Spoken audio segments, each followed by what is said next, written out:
ప్రభుత్వం బిఎస్ ప్రసాద్ గారు వారిని ఆనాడు మొట్టమొదటి ఏజీగా నియమించింది కూడా కేసీఆర్ గారి ప్రభుత్వం అధ్యక్ష.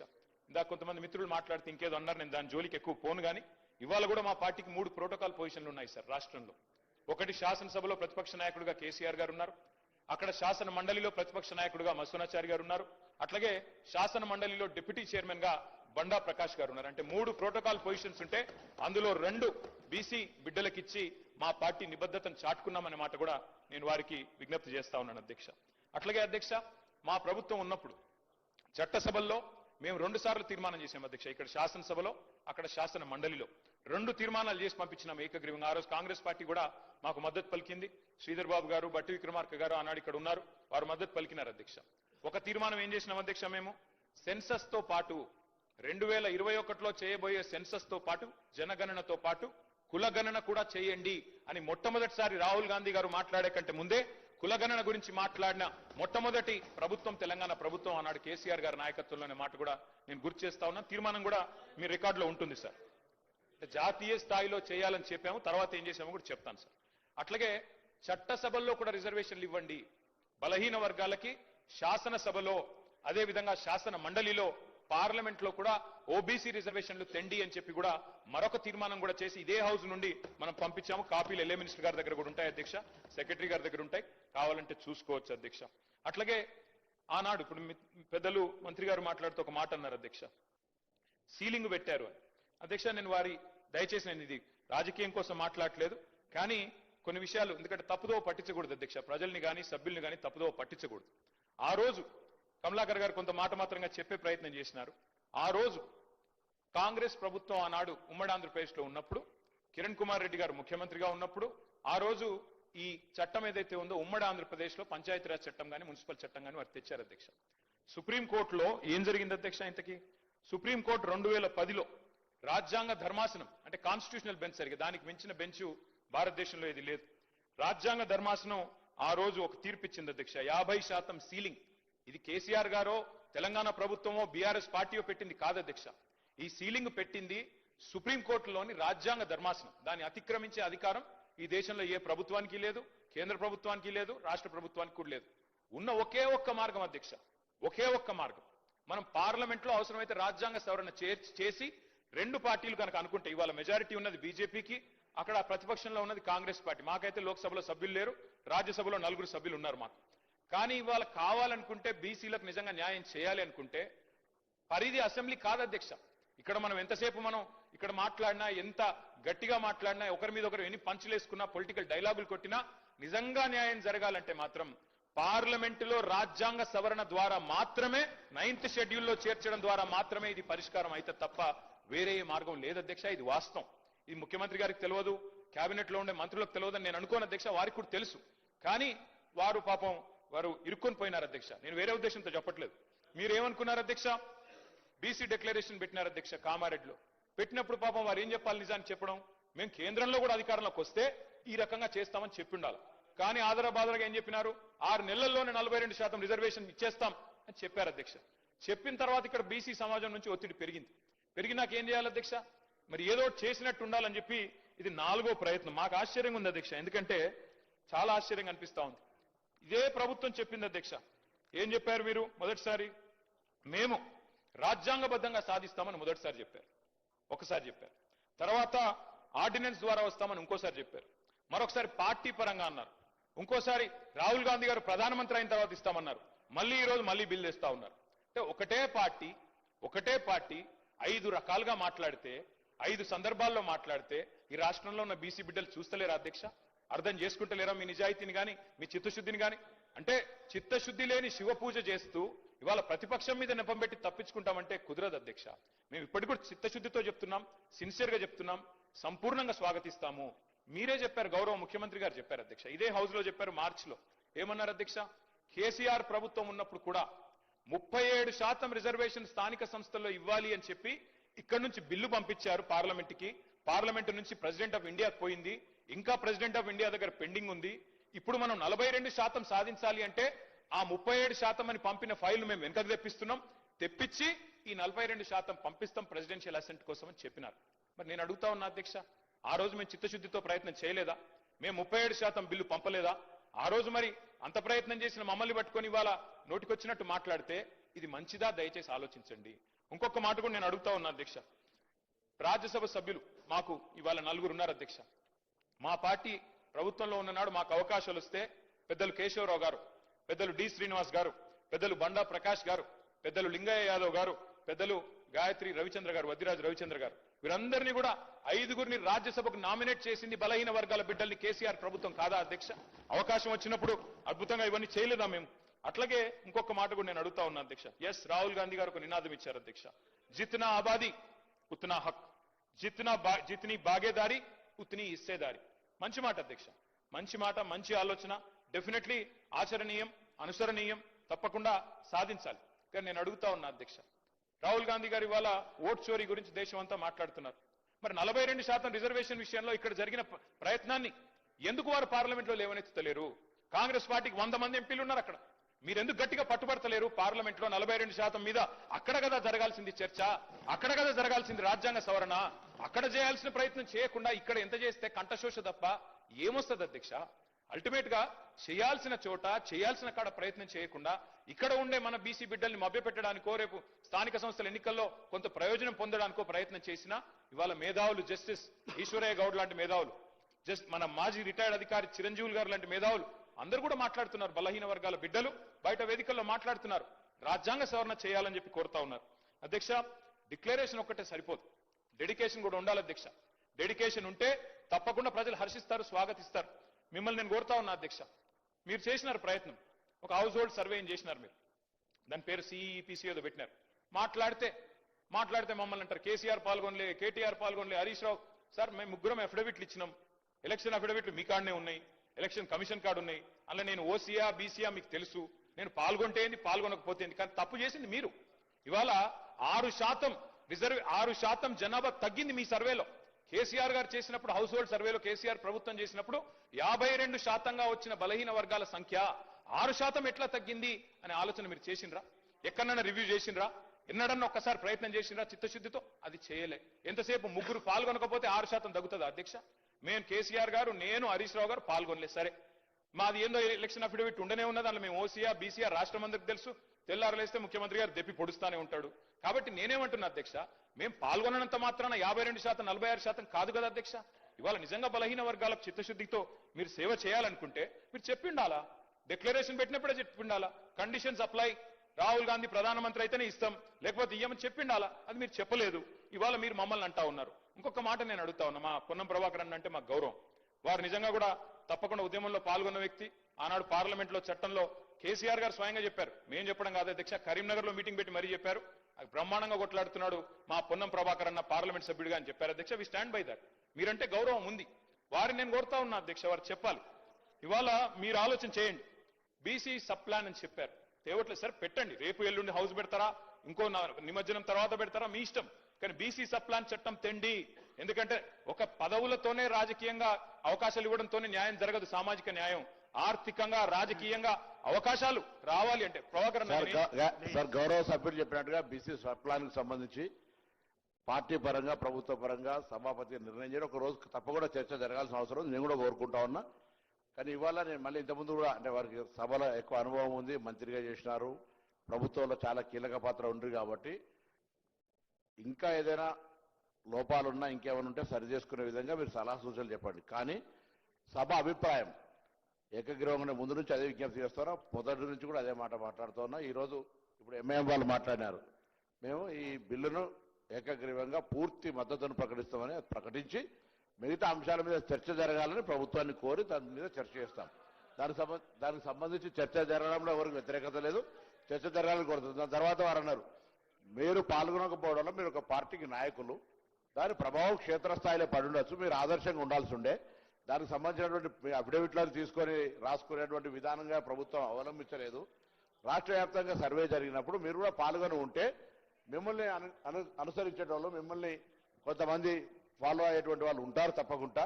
వాళ్ళందరూ కూడా ఇందులో భాగస్వాములు అవుతుండ్రి. ఆ ఉద్దేశం కొద్దే తమని మారుమారు అడిగినాము. అందరూ అనేక సందర్భాల్లో నేను కానీ ప్రభుత్వం తరఫున విజ్ఞప్తి చేసినాము. మీరు పాల్గొనలేదని చెప్తారు, పాల్గొని ఉంటే బాగుండే. ఇప్పుడు దానికి సంబంధించి అయిపోయింది. కానీ ఇటువంటి పరిస్థితులలో ఏదైనా సామాజిక పరమైన అంశాలు జరుగుతున్నప్పుడు రాజకీయాలకు అతీతంగా సామాజిక పరమైన న్యాయం జరగడానికి కొరకు ఆలోచన విధానం ఉండాలని కోరుతున్నాం. మీరు గతంలో చేయలేదని చెప్తున్నాం. జరుగుతున్న పరిణామం లోపల ఇప్పుడు ఉన్నటువంటి ఈ యొక్క ఉద్దేశానికి ఎక్కడ కూడా ఇబ్బంది లేకుండా ఉండే విధంగా ఏకాభిప్రాయంతో ముందుకు పోవాలి. ఏకాభిప్రాయం అనేటువంటిది చాలా విలువనిస్తుంది బయట. అది న్యాయస్థానం కావచ్చు, అది ప్రజాస్వామ్యం కావచ్చు, అది ప్రజల మధ్యలో కావచ్చు. ఎవరు కూడా మనం చర్చ చేయడం ద్వారా ఏదో మళ్ళీ ఎక్కడో ఒకటి ఏదో ఉందనేటువంటి లొసుగును దొరకొట్టే ప్రయత్నం చేస్తారు. ఎప్పుడు కూడా పాజిటివ్ నెగటివ్ రెండు ఉంటాయి. పాజిటివ్ ఆలోచన చేస్తే నెగటివ్ చేసేది కూడా దుకాణం బంద్ చేసుకుంటాడు, ఆలోచన బంద్ అవుతుంది. కాబట్టి అందరూ పాజిటివ్ గా ముందుకు పోవాలని సందర్భంగా బలహీన వర్గాల శాఖ తరఫున నేను ప్రతి సభ్యుడిని ప్రతి రాజకీయ పార్టీకి విజ్ఞప్తి చేస్తాను మీ ద్వారా. మంత్రి గారు చెప్పిందంతా నేను సంపూర్ణంగా ఏకీభవిస్తున్నాను సార్. చట్టాలు మనం సరిగ్గా చేస్తే లొసుగులు లేకుండా చేస్తే ఏ న్యాయ వ్యవస్థ కూడా అడ్డు రాదు సార్. నేను చెప్పేది అదే, మొదటి నుంచి చెప్తుంది అదే. చట్టం సరిగ్గా చేయండి, శాస్త్రీయంగా చేయండి. మా కమలాకరణ చెప్పింది కూడా అదే. శాస్త్రీయంగా చేయండి, అధ్యయనం చేయండి, ప్రాసెస్ ఫాలో కండి. అప్పుడు ఏ జ్యుడిషియల్ రివ్యూలో కూడా మనకేం ఇబ్బంది రాదు, ఆటోమేటిక్గా మేము అనుకున్న లక్ష్యం నెరవేరుతుంది. రెండోది సార్, నేను దయచేసి మంత్రి గారిని కోరుతా ఉన్నా, మేమందరం కూడా మా పార్టీ అంతా కూడా ఆదర్శంగా తీసుకునేది పెద్దలు, మా తెలంగాణ సిద్ధాంతకర్తగా మేము భావించేది ప్రొఫెసర్ జయశంకర్ గారు. జయశంకర్ గారు ఎప్పుడు ఒక మాట చెప్తా ఉండేది అధ్యక్ష, మనకి భావ సారూప్యత లేకపోవచ్చు కానీ ధ్యేయ సారూప్యత ఉండాలి. అంటే తాత్కాలికంగా మనం ఐడియాల విషయంలో విభేదించవచ్చు కానీ అల్టిమేట్ గోల్ విషయంలో మనకు సారూప్యత ఉండాలి. అది ఉంది. 42% రిజర్వేషన్ ఇవ్వాలన్న విషయంలో yes we are sincerely supporting the bill, we are 100% we are standing by the government. కానీ తాత్కాలికంగా మేము ఎట్లా చేస్తే బాగుంటుందో చెప్పే ప్రయత్నం చేస్తున్నాము. ఇంకొక మాట నేను చెప్తా ఉన్నా సార్, సీలింగ్ అని మాట్లాడినారు మంత్రి గారు శ్రీమతి సీతక్క గారు. వారికి నేను గుర్తు చేస్తా ఉన్నా, ఎక్కడా కూడా సీలింగ్ అన్న పదం లేదు చట్టంలో. దయచేసి చూసుకోండి. మీ అధికారులను కూడా నేను కోరుతా ఉన్నాను, దయచేసి మంత్రి గారిని తప్పుదోవ పట్టించకండి. దయచేసి సభ్యులను అట్లాగే రాష్ట్ర ప్రజలను కూడా తప్పుదోవ పట్టించకండి. సీలింగ్ విధించింది బీసీ రిజర్వేషన్ల మీద కేసీఆర్ గారి ప్రభుత్వం అనే మాట శుద్ధ తప్పు. అది 100% అబద్ధం అనే మాట కూడా నేను చెప్తా ఉన్నా అధ్యక్ష. దయచేసి సవరించుకోవాలని మంత్రి గారిని కోరుతా ఉన్నా.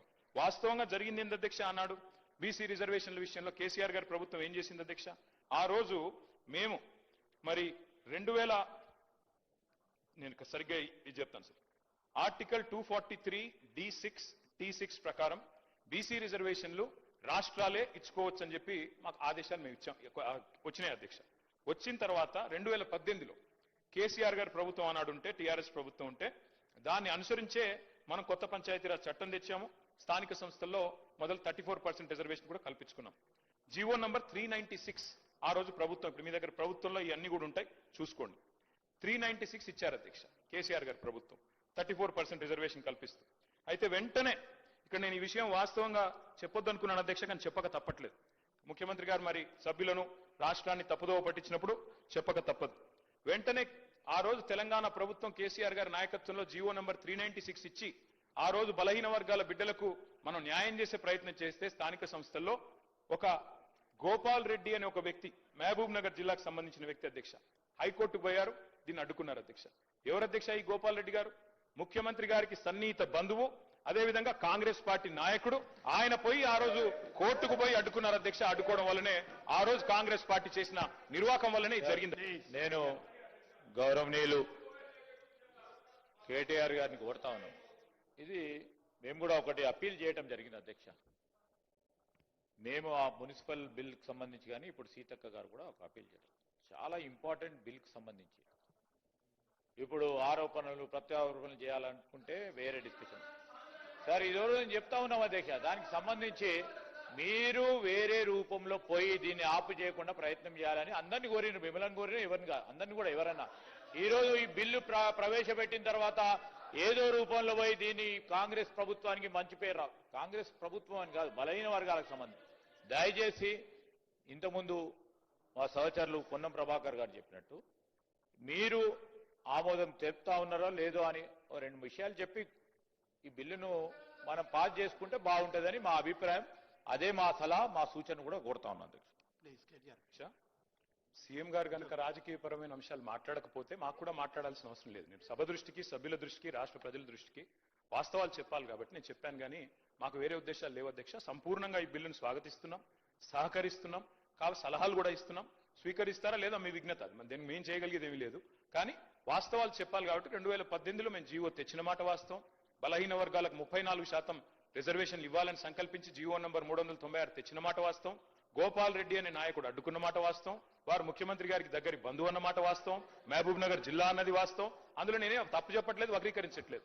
అట్లాగే అధ్యక్ష ఇంకొక మాట నేను చెప్పాలి అధ్యక్ష ఒక్క మాట దయచేసి నేను ప్రభుత్వాన్ని కోరుతా ఉన్నా అధ్యక్ష. మీరు మాట్లాడితే ఇందాక వేరే ఫామ్ లో రండి, మరి హౌస్ ఎన్ని రోజులు నడుపుతారో ఇప్పటివరకు చెప్పలేదు అధ్యక్ష. నిన్న మా హరీష్ రావు గారు ప్రశాంత్ రెడ్డి గారు ఇద్దరు బీఎస్సీలో ఉన్నారు, అడిగారు 15 రోజులు నడపండి, ఎరువుల కొరత ఉంది, 15 రోజులు నడపండి, రాష్ట్రంలో వరదలు వచ్చి సమస్యలు ఉన్నాయి, 15 రోజులు నడపండి, బీసీల సమస్య చర్చిద్దాం, బీసీ డిక్లరేషన్ ఒక రోజు పెట్టండి అధ్యక్ష. బీసీ డిక్లరేషను, ఫార్మర్ డిక్లరేషను, యువజన డిక్లరేషను, ఎస్సీ ఎస్టీ డిక్లరేషన్ పెట్టండి, 15 రోజులు హౌస్ నడపండి. కానీ ప్రభుత్వం పారిపోతుంది అధ్యక్ష, హౌస్ నడపడానికి సిద్ధంగా లేరు. మేమేం చేస్తాం అధ్యక్ష దానికి? We take a strong objection అధ్యక్ష. మేము ఇక్కడే ఉన్నాం అధ్యక్ష, వాళ్ళలాగా పారిపోలేదు. ఈ రోజు కూడా మేము స్పష్టంగా చెప్పడం జరిగింది, మా అభిప్రాయం బీఎస్సీలో చెప్పడం జరిగింది. ప్రజా సమస్యలపై వారు అనేక విషయాలను ప్రస్తావన తీసుకొచ్చినప్పుడు అన్ని విషయాల్లో కూడా డిస్కస్ చేయడానికి మా ప్రభుత్వం తరఫున మేము ఓపెన్ గా ఉన్నాం. We are ready. ఎన్ని రోజులు అంటే అన్ని రోజులు ఈ సభ నడపడానికి ఎక్కడ కూడా వెనుకాడబోము. ఈ రోజు ప్రత్యేక పరిస్థితుల్లో ఉన్న తరుణంలో ఒక పరంగా ఫ్లడ్స్ వచ్చినాయి, గణేష్ ఉత్సవాలు ఉన్న సందర్భము, వాటి అన్నిటిని కూడా దృష్టిలో పెట్టుకొని బీఎస్సీ నిర్ణయం తీసుకుంటుందని అభిప్రాయాన్ని వ్యక్తం చేశాం. కానీ వారు పారిపోతున్నప్పుడు వారు పారిపోయినారు అధ్యక్ష. ఇప్పుడు మేము పారిపోలేదు, ఇక్కడే ఉన్నాము, ఇక్కడే ఉంటాము, మళ్ళా కూడా వస్తాము, ప్రభుత్వంలో ఉంటాము. మీ ప్రతి లేవనెత్తిన ప్రతి ప్రశ్నకు సమాధానం చెప్పే శక్తి ఉంది, యుక్తి ఉంది, తప్పకుండా చెప్తాం అధ్యక్ష. అధ్యక్ష ఎల్ఏ మినిస్టర్ గారు మాకు మంచి మిత్రుడు అధ్యక్ష, మా జిల్లా. కానీ ఎల్ఏ మినిస్టర్ గారు చాలా తెలివిగా పదప్రయోగాలతో తప్పించుకునే ప్రయత్నం చేస్తున్నారు. ఈ రోజు రాత్రి రేపు హౌస్ వాయిదా ఇస్తారని మీకు తెలుసు, మాకు తెలుసు. ప్రభుత్వం పారిపోతుందా, ప్రతిపక్షం పారిపోతుందా, ప్రజలు నిర్ణయిస్తారు అధ్యక్ష. మేము 15 రోజులు చర్చ జరగాలని మనస్ఫూర్తిగా సభా వేదికగా డిమాండ్ చేస్తున్నాము. పెట్టమని చెప్పి ప్రభుత్వాన్ని కోరుతున్నాము. సహజంగా ప్రభుత్వం ముందుకు వస్తుంది, ఎల్ఏ మినిస్టర్ గారే డిసైడ్ చేస్తారు అధ్యక్ష. ముఖ్యమంత్రి గారి కన్సల్టేషన్ లో చేస్తారా చేయరో వారికి వదిలిపెడతాం అధ్యక్ష. ఇవాళ నేను 2-3 ప్రశ్నలు ప్రభుత్వాన్ని అడుగుతా ఉన్నా అధ్యక్ష. మొన్న నేను బీహార్లో కొన్ని పత్రికల్లో వచ్చిన ప్రకటనలు చూసిన అధ్యక్ష. తెలంగాణలో బీసీ రిజర్వేషన్లు అమలైపోయినాయని చెప్పి బీహార్లో ప్రకటనలు ఇచ్చారు. ఇదెక్కడ చూద్దాం అధ్యక్ష? అసలు ఇక్కడ రిజర్వేషన్ల గురించి ఇక్కడ చర్చ జరుగుతుంది. బీహార్లోనేమో ఎన్నికల ప్రకటనలు ముఖ్యమంత్రి గారు అట్లాగే డిప్యూటీ సీఎం గారు ఫోటో పెట్టి బీహార్లో మరి ఇక్కడి డబ్బంతా తెలంగాణ ప్రజల డబ్బు తీసుకుపోయి బీహార్లో పెడితే ఏమొస్తుందో మాకైతే తెలియదు అధ్యక్ష. మరి తీసుకుపోయి ప్రకటనలు అక్కడ ఇస్తా ఉన్నారు. మరి ఇక్కడ రిజర్వేషన్లు పాసే కాలేదు, పాస్ అయిపోయినట్టుగా మరి అక్కడ చెప్తా ఉంటే మాకు ఆశ్చర్యంగా ఉంది అధ్యక్ష. అట్లాగే అధ్యక్ష ఇంకో విషయం, న్యాయ సమీక్షకు నిలబడని జీవోలతో ఎట్లా బీసీల జీవితాలు మారుస్తారో చెప్పాలి అధ్యక్ష, ప్రభుత్వమే చెప్పాలి. అట్లాగే నేను అడుగుతా తెలంగాణ రాష్ట్ర సమితిని భారతీయ రాష్ట్ర సమితిగా మార్చుకొని తెలంగాణ ప్రాంత ప్రజలతో పేగుబంధం తెంచుకున్నది ఆ పార్టీ అధ్యక్ష. ఈరోజు భారతీయ రాష్ట్ర సమితి అనే పార్టీ పెట్టి తెలంగాణ సంపదనంతా కూడా ఇతర రాష్ట్రాల్లో దోషిపెట్టిరు సార్ అధ్యక్ష. పంజాబ్ లో పోయి చెక్కులు ఇచ్చినటువంటి చరిత్ర మీది. మీరా మా గురించి మాట్లాడారు అధ్యక్ష. మహారాష్ట్రలో ఒక్కొక్క మీటింగ్ కోసం 100 కోట్లు ఖర్చు పెట్టి ఒక సర్పంచ్ కూడా గెలవని పరిస్థితి ఆ రోజు బీఆర్ఎస్ పార్టీ అధ్యక్ష. ఈరోజు తెలంగాణ అప్పుల కుప్ప రాష్ట్రంగా మారిందంటే మీ ఆలోచన వల్ల. ఈరోజు 8 లక్షల కోట్లు అప్పుడే తీసుకుపోయినటువంటి పరిస్థితి అధ్యక్ష. అప్పుడంగా ఇన్ని రాష్ట్రాల్లో 1000 కోట్లతో భారతీయ రాష్ట్ర సమితికి సంబంధించినటువంటి వారు ఇక్కడి కార్యక్రమం అక్కడ అమలు చేసినట్టుగా చూపేటువంటి కార్యక్రమం చేసి ఈ రాష్ట్ర సంపదను లూటి చేసినటువంటి వీళ్ళ ఈ రోజు మన గురించి మాట్లాడే అధ్యక్ష. ఈ రోజు మాది జాతీయ పార్టీ కాబట్టి అక్కడికి మా నాయకులు, మా ముఖ్యమంత్రి గారు, ఉప ముఖ్యమంత్రి గారు వెళ్లి వచ్చిన సందర్భాన్ని కూడా తప్పటి విధంగా మాట్లాడితే ఎట్లా అధ్యక్ష? ఈ రోజు మన తెలంగాణ సంపద అంతా కూడా ఇతర రాష్ట్రాల్లో పంచి వచ్చింది ఆనాటి ముఖ్యమంత్రి అధ్యక్ష. ఈరోజు సభ నడుస్తుంది, ఇందులో ఉన్నాం, సభ పారిపోతుంది అధ్యక్ష అంటున్నారు. 22 నెలలైంది అధ్యక్ష రాంజీ ప్రతిపక్ష నాయకుడు గారు అధ్యక్ష. ఈ రోజు కూడా ఇంత బీసీలకు సంబంధించిన అంశం కానీ కాళేశ్వరం సంబంధించిన అంశం జరగబోతుంది. వారు వచ్చి మాట్లాడే అంశం ఉండే కదా అధ్యక్ష. ఎస్సీ కేటగిరీ వేసినప్పుడు కూడా వారు రాలేదు కదా అధ్యక్ష. వారిదే తప్పు, మాదే తప్పు అధ్యక్ష. ఈరోజు ప్రతిపక్ష నాయకుడు ఉండి సభకు రాకుండా ఫామ్ హౌస్ ఉన్నటువంటి వారి వైఖరి చూస్తున్న ప్రజలు ఈరోజు మేము ఈరోజు అసెంబ్లీ నుండి చేస్తున్న కార్యక్రమం కూడా ప్రజలు చూస్తున్నారు అధ్యక్ష. ఈరోజు వచ్చే రోజుల్లో కూడా ఈ ప్రభుత్వం మళ్ళీ అధికారులు కాంగ్రెస్ ప్రభుత్వం ఇంద్రమరాజ్యం వస్తుంది. ఇంత మా ముఖ్యమంత్రి అన్నట్టుగా ప్రతిపక్షాన్ని కూడా వారి స్థానానికి పరిమితం కాకుండా ఉంటారు అధ్యక్ష. Please KTR 5 minutes please. Speaker sir, sir మీ ఈ సాంప్రదాయాన్ని ఎక్కడ చూడలేదు సార్. జనరల్ గా మంత్రులు ఇంటర్వ్యూని అవుతారు, మరి గవర్నమెంట్ విప్లు కూడా అవుతున్నారు. మా సీనన్న కూడా మంత్రి కావాలని కోరుకుంటున్నా. మా జిల్లా బిడ్డ, మా రాజన్న సిరిసిల్ల జిల్లా బిడ్డ. తప్పకుండా మా లక్ష్మణ మొన్ననే అయిండు, శుభాకాంక్షలు వారికి. మా సీనన్న కూడా కావాలని కోరుకుంటున్నా అధ్యక్ష. భవిష్యత్తులో వారు ముఖ్యమంత్రి కూడా కావాలని కూడా నేను కోరుకుంటా ఉన్నా అధ్యక్ష. 5 minutes. అధ్యక్ష నేను కాంగ్రెస్ ప్రభుత్వాన్ని సూటిగా అడుగుతా ఉన్నా అధ్యక్ష. పార్లమెంట్ లో చేయాల్సిన చట్టాన్ని ఇక్కడ చేస్తే ఎట్లా మీరు లాభం చేస్తారు, ఎట్లా బీసీలకు న్యాయం చేస్తారు, సమాధానం చెప్పండి. నెంబర్ 1. రెండవది, మీరే 5 గొంతుకులతో మాట్లాడుతున్నారు, 5 నాలుకలతో మాట్లాడుతున్నారు. ఒకసారి రాజ్యాంగబద్ధంగా చేస్తామంటారు, ఇంకోసారి పార్టీ పరంగా ఇస్తామంటారు, ఒకసారి ఆర్డినెన్స్ అంటారు, ఒకసారి బిల్ అని చెప్పి మార్చిలో బిల్లు పాస్ చేసిండ్రు, ఇప్పుడు జీవో ద్వారా అంటారు. నేను ఇంకొక చిన్న ప్రశ్న అధ్యక్ష, ఎల్ఏ మినిస్టర్ గారు చెప్పాలా అధ్యక్ష. ఇక్కడ మనం బిల్లు పాస్ చేస్తాం, బిల్లు ఎట్లా పాస్ అవుతుంది, మనకు మెజారిటీ ఉంది, మేము అందరం సపోర్ట్ చేస్తున్నాం, పాస్ అవుతుంది. మరి ఆర్డినెన్స్ మీద సంతకం పెట్టని గవర్నర్ దీని మీద ఎట్లా సంతకం పెడతారు సార్? నాకు తెలియక అడుగుతా. ఆర్డినెన్స్ బిల్లు రెండు ఒకటే కదా ఇప్పుడు మనం పెడుతున్న బిల్లు. ఆర్డినెన్స్ మీద సంతకం పెట్టలే గవర్నర్ గారు, మరి బిల్లు మీద ఎట్లా పెడతారని మీరు అనుకుంటున్నారు? ఏ రకంగా మరి సెప్టెంబర్ 30 లోపల ఎన్నికలు ఎట్లా పూర్తి చేస్తారు? రిజర్వేషన్లు ఎట్లా ఇస్తారు? గవర్నర్ సంతకం ఎట్లా పెట్టిస్తారు? ఆయన చెయ్యమని బలవంతంగా పెట్టుకొని సంతకం పెట్టిస్తారా? ఏం చేస్తారు, ఎట్లా చేస్తారు? దయచేసి ప్రభుత్వం చెప్పాలా. ఆర్డినెన్స్ మీరే పంపుతారు క్యాబినెట్ నుంచి, ఆయన చేయకపాయే, అభ్యంతరం మీకు చెప్పే, దానికి మీరేమైనా సమాధానం చెప్పినారా తెలియదు. మళ్ళీ ఈ రోజు బిల్లు అంటున్నారు. ఎవరిని మోసం చేయడానికి, ఎందుకు మోసం చేయడానికి? దయచేసి మేము అడుగుతా ఉన్నాం అధ్యక్ష, సమాధానం ప్రభుత్వం చెప్పాలి. సార్ చాలా వారికి కూడా అన్ని అంశాలు తెలుసు, కానీ ఈరోజు ఆర్డినెన్స్ సంబంధించి ఎప్పుడైనా సెషన్ లేనప్పుడు బిల్లు తీసుకురాని సందర్భాలను పురస్కరించుకొని ఆర్డినెన్స్ తీసుకొస్తాం. ఎప్పుడైతే అసెంబ్లీ సెషన్ ఉంటుందో దాన్ని బిల్ తీసుకొస్తాం. అందరికీ తెలుసు అధ్యక్ష, ఇక్కడ ఉన్న సభ్యులందరికీ కూడా తెలుసు. ఇప్పుడు నడుస్తా ఉంది బిల్లుకు సంబంధించి మేము చేస్తా ఉన్న పోరాటం. వారు పైన మాట్లాడుతూ ఉన్నారు, కానీ మా పోరాటంలో వచ్చి పాల్గొనలేదు. ఎప్పుడు మేము పిలిచినా కానీ ఈరోజు మేము గవర్నర్ గారికి పంపించి మళ్ళొకసారి ప్రస్తావన తీసుకొస్తాం అధ్యక్ష. మనసు మారుతుందని ఆలోచనతోనో పాజిటివ్ దృక్పథంతో పోతా ఉన్నాము. రెండవది, ఈ రోజు కూడా మీరు సుప్రీంకోర్టులో, సార్ మీరు ఏనండి, సుప్రీంకోర్టులో గవర్నర్ గారిది, ప్రెసిడెంట్ గారికి సంబంధించి రాష్ట్ర ప్రభుత్వాలకు సంబంధించిన బిల్లులు వారికి సమర్పించినప్పుడు సమయం ఎంత తీసుకోవాలి, దాని సందర్భాన్ని పురస్కరించుకొని మొన్న తమిళనాడు కేసుకు సంబంధించి ఒక సుప్రీంకోర్టు నిర్ణయం తీసుకున్నది. దాని తదుపరి ఈరోజు సుప్రీంకోర్టులో ఆర్గ్యుమెంట్ జరుగుతూ ఉంది డివిజన్ బెంచ్ ముందట. అది అతి త్వరలో డెసిషన్ రాబోతా ఉంది. We are expecting a decision very soon. 9th నాడు కంక్లూజ్ అవుతా ఉంది. మేము ఈ విధంగా పాజిటివ్ పోతా ఉంటే ఎప్పుడు నెగిటివ్ ఆలోచన చేసే ఆలోచన ఉండకుండా ఇప్పుడే అక్కడ కూర్చున్నారు. ఇంకా నెగిటివ్ ఆలోచన చేస్తే అక్కడెక్కడ ఉంటారు సార్. దయచేసి మేము చెప్తా ఉన్నాం, ఒక డివిజన్ బెంచ్ ఓ పాజిటివ్ దృక్పథంతో నిర్ణయం వస్తుంది. గవర్నర్ గారు కూడా అదే విధమైన ఆలోచనతోని ఈ రోజు బిల్లు ప్రవేశపెట్టిన తర్వాత మూడ్ ఆఫ్ ద హౌస్ అని ఎందుకు చెప్తా ఉన్నారు ప్రభాకర్ గారు? అనేక సందర్భాల్లో గవర్నర్ గారు మూడ్ ఆఫ్ ద హౌస్ చూడాల్సిందే. అందుకోసమే వీరు ఈ విధంగా మాట్లాడుతూ ఉంటే గవర్నర్ గారిని మళ్ళా ఇంప్రెస్ చేస్తా ఉన్నట్టు, సమ్ నెగిటివ్ కనోటేషన్స్ ఇస్తా ఉన్నట్టు కనబడతా ఉన్న సందర్భాన్ని కనబడొద్దని పొన్నం ప్రభాకర్ గారు ఇప్పటికే 4 సార్లు చెప్పారు. ఈరోజు వారికి సంబంధించి ఇప్పుడు ప్రభాకర్ గారు చెప్పింది మూడ్ ఆఫ్ ద హౌస్ చూసి గవర్నర్ గారు కూడా దీంట్లో మొత్తం యావత్ రాష్ట్ర ప్రజానికానికి సంబంధించి మొత్తం మంది శాసనసభ్యులు కోరుతా ఉన్న సందర్భం దృష్టి పెట్టుకొని తప్పకుండా పాస్ చేస్తారు అనే నమ్మకంతో పోతా ఉన్నప్పుడు గవర్నర్ గారు పాస్ చేయడు, చేతులు పట్టుకొని రాయమంటారా?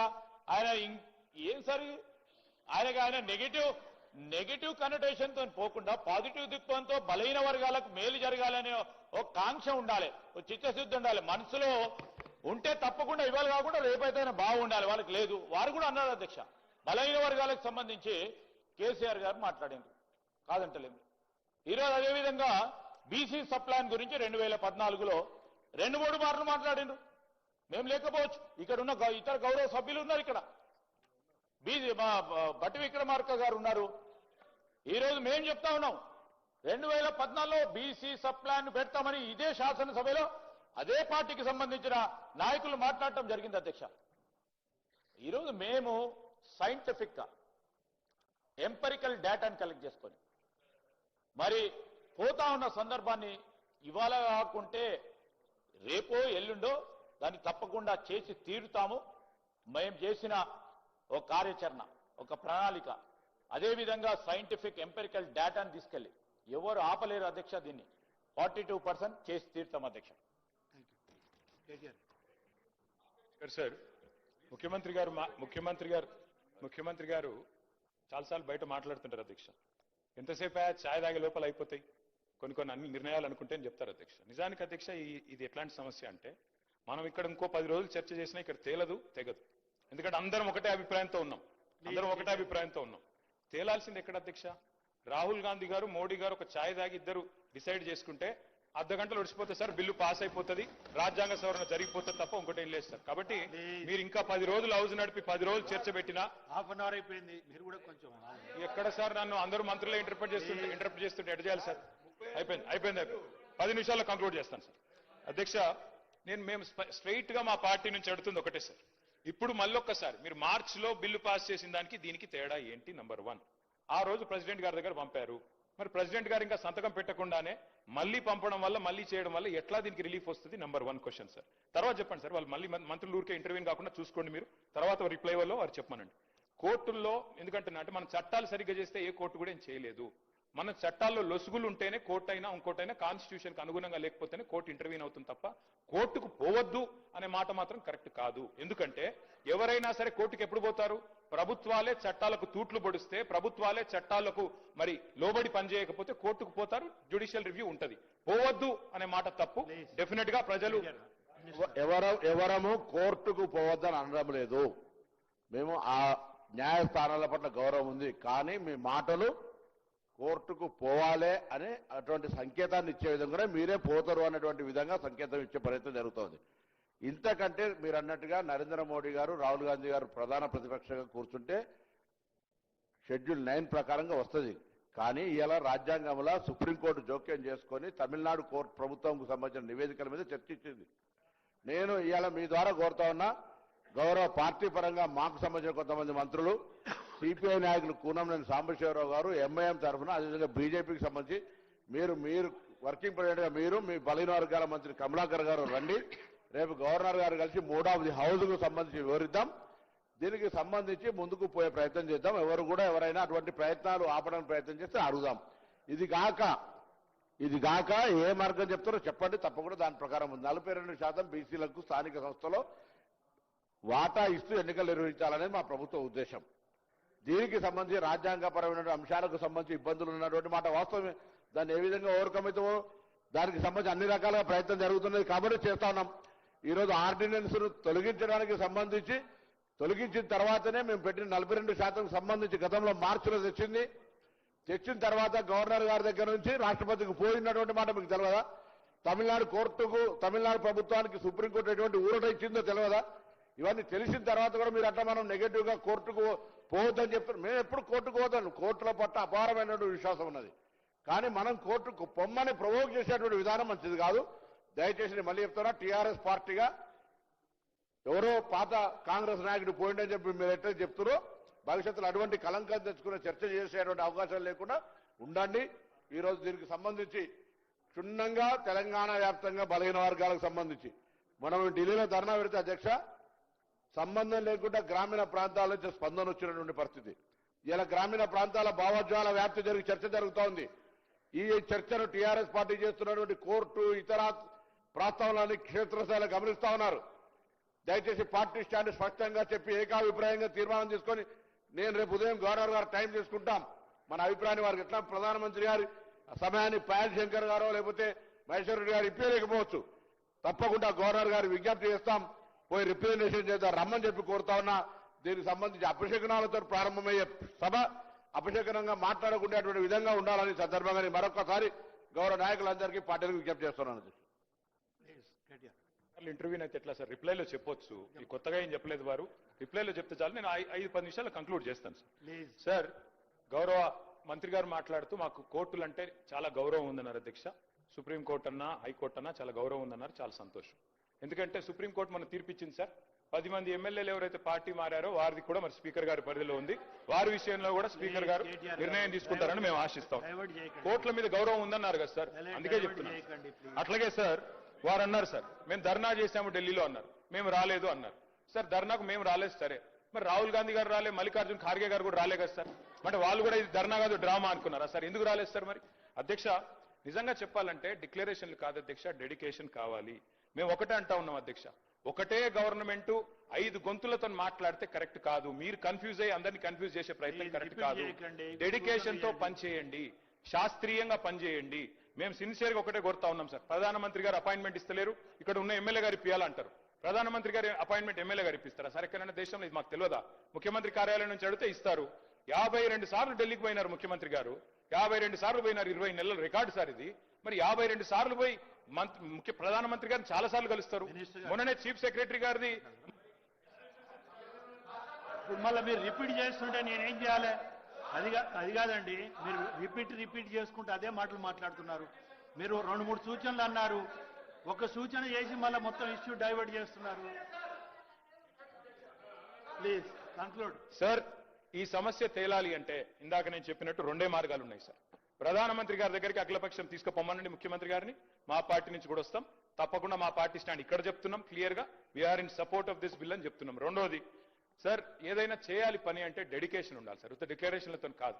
ఆ రోజు కేసీఆర్ గారు నేను ఆంధ్రప్రదేశ్ నుంచి పోతున్నా ఢిల్లీకి, తిరిగి తెలంగాణలోనే కాలు పెడతా అని చెప్పి పోయిండు, సాధించిండు. ఇవాళ ముఖ్యమంత్రి గారు కూడా చిత్తశుద్ధి ఉంటే సార్ వారు కూడా డిసిషన్ తీసుకోవాలా, చెప్పాలా. మరి బీసీ బిల్లు సాధించడో లేకపోతే నేను మళ్ళీ ఢిల్లీకి హైదరాబాద్కి రానని చెప్పి అక్కడే కూర్చోమనండి, జంతర్ మంతర్లు ఆమరణ దీక్ష చేయమనండి. మేము వద్దుంటున్నామా సార్? కూర్చోమనండి గట్టిగా. సార్ కేటీఆర్ గారు మరి మేము పెట్టినటువంటి ఈ సీలింగ్ సంబంధించి ఏదైతే ఉందో 2018 పంచాయతీరాజ్ చట్టం సవరించుటకై బిల్లు పెట్టినాం అధ్యక్ష. కన్క్లూడ్ చేస్తారు, కన్క్లూడ్ చేస్తారా ప్లీజ్? స్పీకర్ సార్ నేనేం తప్పు మాట్లాడుతున్నానా, అన్పార్లమెంటరీ మాట్లాడుతున్నానా? డెడికేషన్ ఉండాలి ప్రభుత్వానికి అని చెప్తున్నాను. వినే ఓపిక లేకపోతే ఎట్లా సార్? ఇంత ముఖ్యమైన బిల్లు సాధించాలి అంటే, హక్కులు సాధించాలి అంటే ముఖ్యమంత్రి గారు ఆమరణ దీక్ష చేయండి అని చెప్తున్నాం. తప్పే ఉంది సార్? వారు 20 సార్లు అన్నారు. అట్లాగే చివరికి ఒకటే మాట సార్, ప్రధానమంత్రి గారు అపాయింట్మెంట్ ఇస్తలేడు అంటున్నారు ముఖ్యమంత్రి గారు. ఎందుకు ఇస్తలేడు సార్ అపాయింట్మెంట్? ఒకటే కారణం, ముఖ్యమంత్రి గారు స్వయంగా చెప్తున్నారు బహిరంగ వేదికల మీద, ఢిల్లీలో అపాయింట్మెంట్లు ఇస్తలేరు, ఇస్తే చెప్పులు ఎత్తుకపోతారేమో అని చూస్తున్నారు అంటున్నారు. ఇట్లా మాట్లాడినాక అపాయింట్మెంట్లు వస్తాయా సార్? అందుకే ముఖ్యమంత్రి గారి భాష మార్చుకోండి, బుద్ధి మార్చుకోమని చెప్తూ మా పార్టీ సపోర్ట్ తెలియజేస్తాం. ప్లీజ్ ఒక్క నిమిషం అమ్మా, మినిస్టర్ గారు ఒక్క నిమిషం. స్పీకర్ సార్ డెడికేషన్ ఉంది కాబట్టే ఒకే మార్గం ఎంచుకొని ఆ మార్గం విఫలమైతే వెనక్కి జరగలే అధ్యక్ష. ఒక మార్గం కాదు, 2 మార్గం కాదు, 5 మార్గాలు కాదు, ఇంకొక మార్గం ఏదైనా ఉంటే కూడా చూద్దాం. ఆ మార్గాన్ని చెప్పడానికే మళ్ళొకసారి ప్రయత్నం చేస్తున్నాం అధ్యక్ష. ప్రతిసారి కన్క్లూడ్ చేసి సభకు లేదా ఈ ప్రయత్నానికి ఒక మంచి సూచన ఇచ్చే విధంగా ముందుకు పోవాలి తప్ప దాని కాంట్రవర్సీ విధంగా వాళ్ళేం అనడం దానికి మేము జవాబు చెప్పే విధంగా ముందుకు పోయి ఎక్కడి కన్ఫ్యూజన్ చేసేది మేము కాదు అధ్యక్ష. మా ఐడియాలజీలో నిండా మనసుతో ముఖ్యమంత్రి గారికి ఉంది, మా సభ్యులందరికీ ఉంది. ఏంది ఏ ప్రయత్నం చేసైనా 42%తోనే మనము ఎలక్షన్స్ కి పోదామనే సంకల్పం ఉంది కాబట్టి ఈ ప్రయత్నాలు జరుగుతున్నాయి అధ్యక్ష. ప్రతిసారి కామెంట్ చేసి దాన్ని తప్పుదోవ పట్టించే ప్రయత్నం చేయడం సరైనది కాదు అధ్యక్ష. Thank you. సాంబశివరావు గారు ప్లీజ్. సాంబశివరావు గారు. Thank you sir. అసెంబ్లీలో ఒక్క నిమిషం సాంబశివరావు శ్రీనివాస్. అధ్యక్ష మా గౌరవ ముఖ్యమంత్రి గారిని పట్టుకొని వారు మాట్లాడిన మాటల్ని తీవ్రంగా ఖండిస్తున్నారు అధ్యక్ష. మా గౌరవ ముఖ్యమంత్రి రేవంత్ రెడ్డి గారికి రాహుల్ గాంధీ గారి అపాయింట్మెంట్ ప్రతి సందర్భంలో దొరుకుతుంది, ప్రతి సందర్భంలో కలిసి వస్తున్న సందర్భం కూడా బయట ప్రపంచం తెలుసు. ఇటీవలనే అటు ప్రియాంక ఇటు రాహుల్ గాంధీ మధ్యలో రేవంత్ రెడ్డి గారు తెలంగాణ ముఖ్యమంత్రికి అరుదైన గౌరవం దక్కిందనేటువంటి ఫోటోలు కూడా మనకు కనిపిస్తున్నాయి. ఇందిరాభవన్ లో మన తెలంగాణ సంబంధించిన ఈ బీసీ బిల్లుకి సంబంధించిన పవర్ పాయింట్ ప్రెజెంటేషన్ ఇచ్చిన రోజు కూడా అభినందించిండు. ఆ తర్వాత పార్లమెంట్ సభ్యులతో కలిసి డిన్నర్ లో కూడా వారి రాహుల్ గాంధీ గారు ప్రత్యేక రేవంత్ రెడ్డి గారిని ఉప ముఖ్యమంత్రి గారిని కూడా పిలిచిండ్రు. తల్కతోరో స్టేడియంలో ఆల్ ఇండియా ఓబీసీ సమావేశంలో కూడా రేవంత్ రెడ్డి గారి పనితీరును, మన రాష్ట్ర మంత్రివర్గ పనితీరును, మన కులగానికి సంబంధించి మెచ్చుకున్నాడు. దేశం మొత్తం కూడా ఈరోజు తెలంగాణ రోల్ మోడల్ అని చెప్పింది అధ్యక్ష. ఈరోజు వాళ్ళు మా నాయకులకు సంబంధించిన దానిలో విభేదాలు సృష్టించాలని చేసే ప్రయత్నం కరెక్ట్ కదా అధ్యక్ష. వాళ్ళు మేము 52 సార్లు మా ముఖ్యమంత్రి గారు వేయరు, 52 సార్లు మా పార్టీ మా నాయకుడు 52 సార్లు వెళ్ళింది కూడా ఈ రాష్ట్ర ప్రయోజనాలు దృష్టిలో పెట్టుకుపోయినాం. మాకు బేస్యాలు లేవు అధ్యక్ష. మీలాగా బేస్యాలకు పోయి రాష్ట్రానికి ఇబ్బంది జరిగినటువంటి మీ నాయకత్వంలో ఈరోజు మా ముఖ్యమంత్రి రేవంత్ రెడ్డి గారికి గౌరవం ఉన్నది. గౌరవం రాహుల్ గాంధీ దగ్గర కానీ, శ్రీమతి సోనియా గాంధీ గారి దగ్గర కానీ, మా మల్లికార్జున ఖార్గే దగ్గర కానీ, మా జాతీయ పార్టీ సందర్భం వచ్చినప్పుడు మీకు కలిసి పనిచేస్తాం, కలిసి ముందుకు పోతాం. ఈ విధంగా అనుచిత వ్యాఖ్యలు వీళ్ళు మా ముఖ్యమంత్రి రేవంత్ రెడ్డి గారు అంటేనే కళ్ళలో నిప్పులు వేసుకుంటారు అధ్యక్ష. ఎందుకో మా రేవంత్ రెడ్డి గారు అంటే ఇంత ఈర్ష ద్వేషము ఎందుకో మాకు అర్థమవుతలేదు. ఈ ప్రభుత్వం వచ్చిన 3 రోజుల నుంచి కూలిపోవాలని చెప్పి 20 మాసాలు దాటింది. బ్రహ్మాండంగా మా ముఖ్యమంత్రి ఉప ముఖ్యమంత్రి మంత్రులందరూ కూడా ఈ రాష్ట్రాన్ని పరిపాలిస్తుంటే చూస్తూ లేని సందర్భం. ఈరోజు ఈ బీసీలకు సంబంధించి ఒకటే మాట చెప్పు, 50% క్యాప్ ఎత్తివేయడానికి కోసం ఆర్డినెన్స్ పైన జరుగుతున్నటువంటి సవరణ బిల్లుపై చర్చ. 42% బిల్లు ఆల్రెడీ 42% బిల్లు ఆమోదం పొందింది, కేంద్ర ప్రభుత్వం పెండింగ్ ఉంది. బీఆర్ఎస్ ప్రభుత్వం 50% క్యాప్ వేసినటువంటి దాన్ని ఎత్తివేయడానికి కోసం ఆ రోజు 50% లిమిట్కే మీరు పరిమితం. 2018లో సుప్రీంకోర్టుకి ఏమి ఇచ్చారు అధ్యక్ష? ఈసారి ఆఖరికి మీరు ఈ చట్టం అవకాశం ఇవ్వండి, ఈ 50% పరిమితులు చేస్తామన్నారు. ఒకవేళ ఈసారి ఇట కులగణన జరిగి ఉండకపోతే మన డెడికేషన్ తో ప్రభుత్వం ముందుకు పోయి ఉండకపోతే ఈసారి కూడా బీసీలకు అసలు రిజర్వేషన్లు కూడా ఓడిసిన పరిస్థితి ఉండే అధ్యక్ష. ఎస్సీ ఎస్టీలతో ఓపెన్ మిగతా ఓపెన్ జనరల్ గా ఓడిసిన పరిస్థితి ఉండే. ఈరోజు కులగణన జరగడం వల్ల ఈరోజు ఈ అవకాశం వచ్చింది కాబట్టి ప్రయత్నం చేస్తున్నాం బీసీ బిడ్డ 42% రిజర్వేషన్ అని. ఇది కూడా అర్థం ఉన్నప్పటికీ ఆలోచించుకున్నప్పుడు కూడా ఈరోజు అబాండాలు వేసే ప్రయత్నం చేస్తున్నారు. ఇది సరైనది కాదనేది మీ ద్వారా తెలియజేస్తున్నారు అధ్యక్ష. ప్లీజ్ అట్నే చెప్పులు ఇడిసేసి అని ఏదైతే పదం ఉందో దాన్ని డిలీట్ చేస్తున్నాం ప్లీజ్. రామ్ సార్.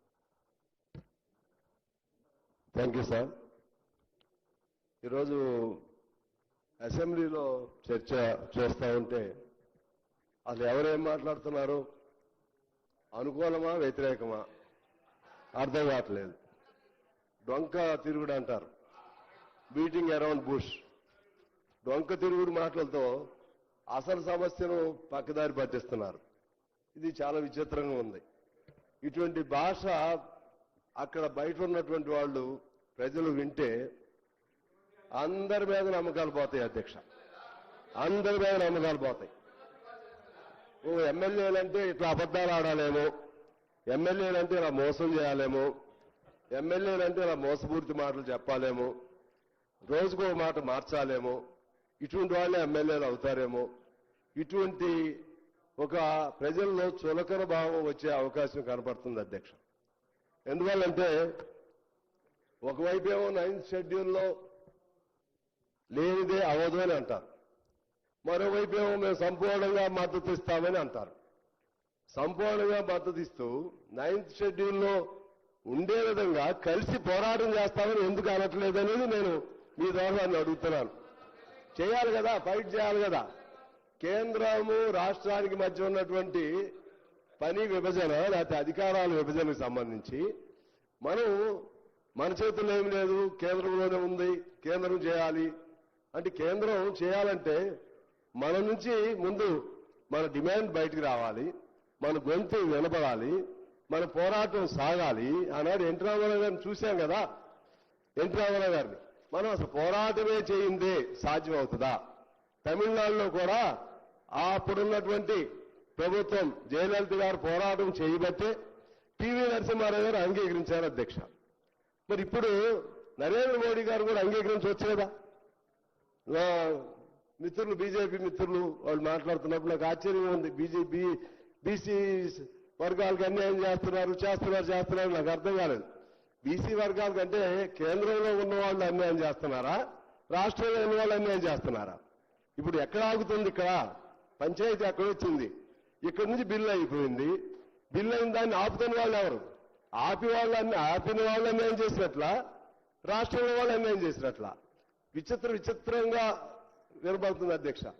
రకరకాలుగా కుంటి సాగులు, రకరకాలుగా అన్ని సినిమాల్లో ఆ రోజుల్లో నాగభూషణం గారు ఇటువంటి వాళ్ళు ఉండేవాళ్ళు.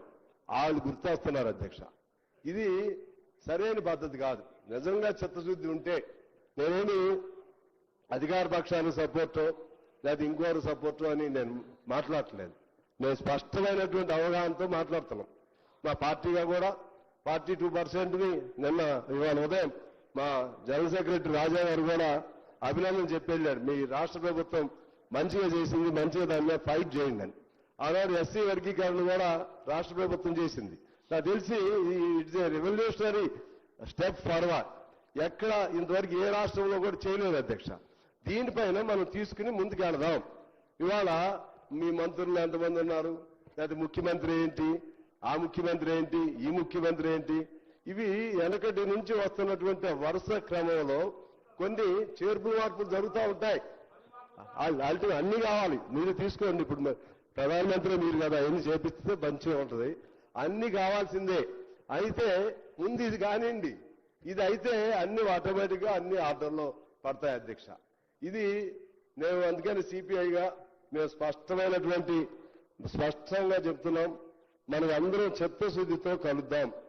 చిత్తశుద్ధితో ఇవాళ ప్రభాకర్ గారు చెప్పినట్లుగా మూడ్ ఆఫ్ ద హౌస్ అంటే అల్టిమేట్ గా నాకు తెలిసి నోబడి విల్ అపోజిట్. కానీ ఇన్ని మనం శాపనార్థాలు ఇన్ని రకాలు మాట్లాడినా ఇప్పుడు ఫైనల్ గా పాసింగ్ ఆఫ్ చెప్పినప్పుడు అందరూ చేతులు ఎత్తాల్సిందే. మరి అందరూ చేతులు ఎత్తినప్పుడు అంటే mood of the house unanimous గా అయినప్పుడు గవర్నర్ గారి బాధ్యత కూడా ఉంది. గవర్నర్ గారు దీన్ని మళ్ళా పైకి పంపించడం అంటే ఇది అన్యాయం. అంటే గవర్నర్ వ్యవస్థను అడ్డం పెట్టుకుని దుర్వినియోగం చేస్తున్నట్లుగానే భావించవలసినటువంటి అవసరం ఉంటుంది అధ్యక్ష. అందువల్ల ఏకగ్రీవంగా తీర్మానం చేసినా, ఏకగ్రీవంగా బిల్లును ఆమోదించినా కూడా దాన్ని కూడా ఆమోదం లేకపోవడం అనేది అది మంచి పద్ధతి కాదు. అది చేయాలని చెప్పి నేను కోరుతా ఉన్నాను. అదేవిధంగా మోడీ గారిని మా బీజేపీ మిత్రులు అక్కడికి వెళ్ళి పివి నరసింహారావు అంగీకరించినప్పుడు మీరు ఎందుకు అంగీకరించరు? మీరెందుకు? రాహుల్ గాంధీ పోరాటం చేశాడా? రాహుల్ గాంధీ చేతుల్లో అధికారం లేదు కదా. రాహుల్ గాంధీ కాదు కదా చేయాల్సింది. రాహుల్ గాంధీ ఏం చేస్తాడు? హామీ ఇస్తారండి, ఫైట్ చేస్తాం. ఫైట్ చేయాలి. వాళ్ళైనా హామీ ఇవ్వకుండా ఎలా ఉంటారు? హామీ ఇచ్చే కదా ఫైట్ చేస్తుంది. పట్టువదల విక్రమార్కుల్లాగా ఇప్పుడు 4వ కూడా పెడతానే ఉన్నారు. మరి ఎక్కడో చోట ఫైట్ జరగాల్సిందే కదా. మీరు హామీ ఇచ్చారు కాబట్టి మీరు సావండి అని వదిలేస్తారా?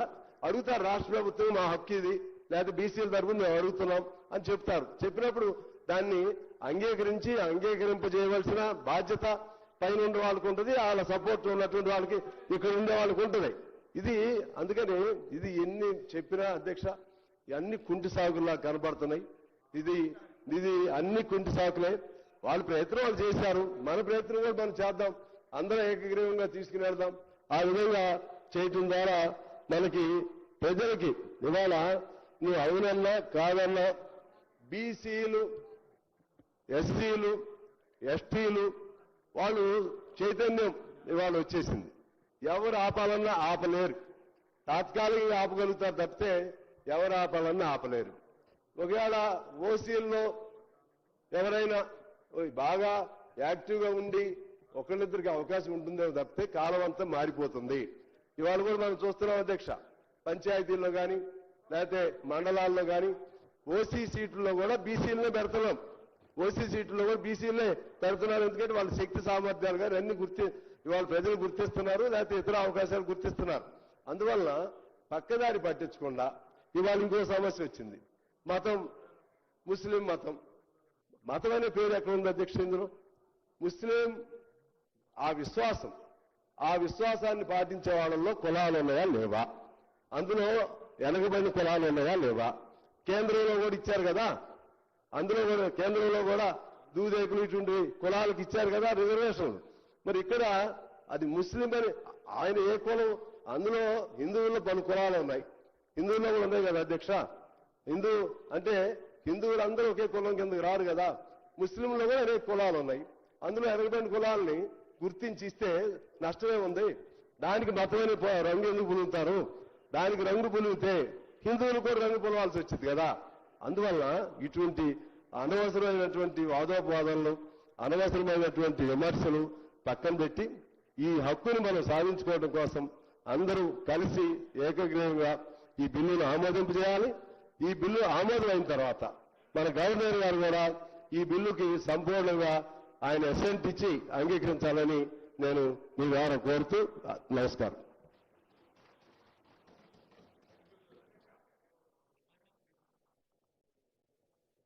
అధ్యక్ష, ఇంతకుముందు కేటీ రామారావు గారు మాట్లాడుతూ బీసీ బిల్లులకు వ్యతిరేకంగా గతంలో గోపాల్ రెడ్డి అనే వ్యక్తి గౌరవ ముఖ్యమంత్రి గారు బంధువు కోర్టులో కేసు చేశారని చెప్పి చెప్పారు.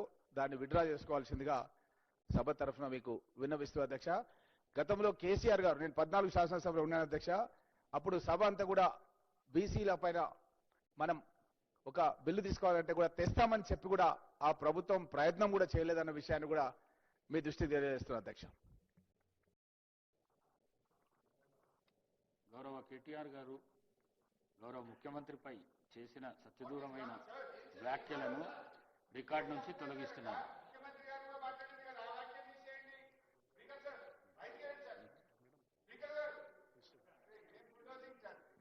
అధ్యక్ష, కేటీఆర్ గారు మాట్లాడుతూ ఇంకెన్నిసార్లు ఈ బిల్లులు పెడతారని మాట్లాడడం జరిగింది సార్. వాళ్ళు 2018లో తీసుకొచ్చినటువంటి పంచాయతీరాజ్ చట్టంలో 50% మాత్రమే రిజర్వేషన్ ఉండాలి అని, ఏ రాష్ట్రంలో కూడా చట్టాలు అట్లా లేవు సార్. సీలింగ్ క్యాప్ ఇక్కడ పెట్టడం జరిగింది కాబట్టి దాన్ని సవరించుట కోసం ఈరోజు సవరణ బిల్లు పెట్టడం జరిగింది సార్. అదే కాకుండా ఆర్థికంగా ఏదో చేస్తారన్నారు. ఆర్థిక, రాజకీయ, సామాజిక అసమానతలు ఉన్నాయి కాబట్టే ఆర్థిక సర్వే చేయించడం జరిగింది. తద్వారా ఉద్యోగ ఉపాధి అవకాశాలు కల్పించాలి, ఎడ్యుకేషన్ అవకాశాలు, తర్వాత వాళ్ళ జీవన ప్రమాణాలు పెరగాలి అనే ఉద్దేశంతో ఈరోజు ఈ సర్వేను కూడా చేయడం జరిగింది సార్. దాంట్లో 42% స్థానిక సంస్థలకు సంబంధించింది ఉంది, తర్వాత ఎంప్లాయ్మెంట్ ఎడ్యుకేషన్కి సంబంధించింది కూడా ఉంది. ఆర్థిక అసమానతలు తొలగిపోవాలంటే ఉపాధి కూడా ఉండాలి సార్. అందుకోసం ఎకనామికల్ సర్వే కూడా చేయడం జరిగింది సార్. అదే కాకుండా ఆ రోజు 50% సీలింగ్ను మేము పెట్టలేదు, సుప్రీంకోర్టు పెట్టడం మూలంగా మేము అక్కడికి పరిమితమైనం అన్నారు సార్. మేము ఈరోజు ఫైట్ చేస్తా ఉన్నాం. మరి మీరు ఆ రోజు ఆ కోర్టు తీర్పును సవాల్ చేస్తూ లేదా వేరే రకంగా ఎజిటేషన్ ఏమైనా చేసినటువంటి దాఖలాలు ఉన్నాయంటే ఏది జరగలేదు సార్. కాబట్టి వాళ్ళ ఉద్దేశం ఎట్లున్నది, ఈ బిల్లు రాకూడదు అనేది మనసులో ఉంది, ఈ రిజర్వేషన్ జరగకూడదు అనేది. అందుకనే వాళ్ళు కనీసం కులగణనలో కూడా పాల్గొని వివరాలు ముఖాముఖి ఇవ్వలేకపోయినరు. మరి మేము అక్కడ ఉన్నే చూసుకోండి అంటే అందరు రాష్ట్రంలో ఉన్న వాళ్ళు అందరూ అట్లనే చూసుకోండి అంటే కులగణన జరిగేదా సార్? కాబట్టి అది బాధ్యతారాహిత్యమైనటువంటి పదాలు సార్. అదే విధంగా మా సీఎం గారి బంధువులు ఎవరో ఉన్నారన్నారు. కేసీఆర్ గారి కుటుంబంలో వాళ్ళ బంధువులు, వాళ్ళ చుట్టాలు కాంగ్రెస్లో ఉన్నారు, బీజేపీలో ఉన్నారు, ఎక్కడెక్కడో ఉన్నారు. ఎవరో బంధువులు ఎక్కడో ఏదో చేసిరని దాన్ని పార్టీ సిద్ధాంతాలకు, పార్టీ విధానాలకు అండగట్టడం ఇది సరైంది కాదు సార్. ఇది తప్పు. అదే కాకుండా ఇంకొక కామెంట్ ఏం చేస్తారంటే, మేము చిత్తశుద్ధితోటి మా నాయకుడు ఒప్పుకొని 42% రిజర్వేషన్ ఇస్తామని ఒప్పుకున్నాడు. మనకు సెంట్రల్ ఎలక్షన్స్ కు 6 months ఉండే సార్. ఖచ్చితంగా గవర్నమెంట్ వస్తుంది, మనమైనా చేసుకోగలుగుతాం అనేది ఆశ. సేమ్ టైంలో బీజేపీలో కూడా మరి బీసీ ప్రధాని అని చెప్పుకుంటున్నారు. ఆయనైనా చేస్తాడేమో అని మాకు ఆశతోటి మేము ఎన్ని రకాల ప్రయత్నాలు చేస్తున్నాం.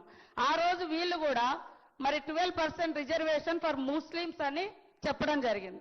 కేవలం ఇక్కడ తీర్మానం చేసి అక్కడ పంపించారు అంతే తప్ప దాని మీద ఏమన్నా ఫైట్ చేశారా? మరి వీళ్ళు ఏమన్నా కేంద్రంలో అధికారంలోకి వస్తారని ఆలోచన ఉండేనా ఆ రోజు?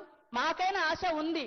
మా జాతీయ పార్టీ కాబట్టి, మా నాయకుడు చిత్తశుద్ధితో ఉన్నాడు కాబట్టి, మాకు అలయన్స్ పార్టీస్ ఉన్నాయి కాబట్టి ఖచ్చితంగా మేము చేయాలనేటువంటి దృక్పథంతో మేము చేస్తా ఉన్నాం సార్. కానీ ఇట్లా ప్రతిదాన్ని ఇది తప్పు అంటే ఇక్కడ తమిళనాడులో కూడా ఎంజీఆర్ 91లో తీసుకొస్తే తర్వాత జయలలిత గారు మైనార్టీ ప్రభుత్వం ఆనాడు ఉండే ఆ రోజు మరి మన తెలుగు బిడ్డనే పివి నరసింహారావు గారి ఆధ్వర్యంలో ఈ రిజర్వేషన్ 50% పెంచి 9th షెడ్యూల్లో చేర్చి ప్రొటెక్షన్ తీసుకొచ్చి 69% రావడం జరిగింది సార్. అంటే జనవరి 24లో స్టార్ట్ అయితే జనవరి 24 1980s లో ఈ యొక్క రిజర్వేషన్ సంబంధించినటువంటి ప్రక్రియ అప్పటి సీఎం ఎంజి రామచంద్రన్ గారి నాయకత్వంలో స్టార్ట్ అయితే సెప్టెంబర్ 25, 1991 కేంద్రంలో కాంగ్రెస్ ప్రభుత్వం జయలలిత గారు ఆ రోజు మన ప్రభుత్వంలో భాగస్వామిగా ఉండి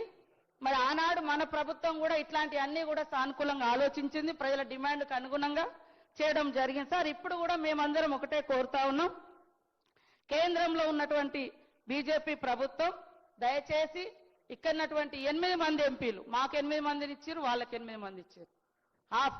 కాబట్టి ఇది రావాల్సింది కూడా ఎక్కడ ఉంది, కేంద్రం దగ్గర ఉంది. కాబట్టి ఇక్కడ ఉన్నటువంటి 8 మంది ఎంపీలు, దాంట్లో 2 కేంద్ర మంత్రులు ఉన్నారు, ఇక్కడ 8 మంది ఎమ్మెల్యేలు ఉన్నారు. సేమ్ టైంలో అందరికి తెలుసు కేంద్రం దగ్గర ఆగింది, కేంద్రం మీద ఒత్తిడి రావాలి, రాష్ట్రపతి దగ్గర కూడా ఆగింది. కాబట్టి గతంలో తమిళనాడులో ఇచ్చినటువంటి తీర్పులకు అనుగుణంగా రాష్ట్రపతి గారికి అదేవిధంగా గవర్నర్ గారికి కూడా సుప్రీంకోర్టు మన బిల్లును ఆమోదించమని తీర్మానాన్ని గైడ్ చేసే విధంగా కూడా రావాలని ఆశిస్తా ఉన్నాం. సార్ మేమేదో బీసీలను మోసం చేయాలా ఇంకోవాలనుకుంటే ఇన్నిసార్లు తీసుకొచ్చే వాళ్ళమే కాదు. వాస్తవానికి మన గవర్నమెంట్ డిసెంబర్ 2023లో అధికారంలోకి వచ్చింది. మరి ఫిబ్రవరిలో elections, local body elections time అయిపోయింది సార్. మేము అట్లా దాటవేయాలంటే అప్పుడే ఎలక్షన్ పెట్టి తర్వాత చూసుకుందాం అనుకునేటోళ్ళం. కానీ ఈ రోజు వరకు అన్ని రకాల ప్రయత్నాలు చేస్తా ఉన్న దృష్ట్యా దయచేసి ఎలాంటి వేషజాలకు వెళ్లకుండా బీసీల యొక్క ప్రయోజనాలను, అట్టడుగు వర్గాల యొక్క ప్రయోజనాలను దృష్టిలో పెట్టుకొని ఈ బిల్కు అందరూ మద్దతు ఇవ్వాలని మనస్ఫూర్తిగా కోరుకుంటా ఉన్నా అధ్యక్ష. Discussion is over. The question is that the Telangana Panchayat Raj Third Amendment Bill 2025 be taken into consideration. Those who are for the motion, please say ayes. Those who are against, please say no. Ayes have it, ayes have it. The motion is carried and the bill is considered.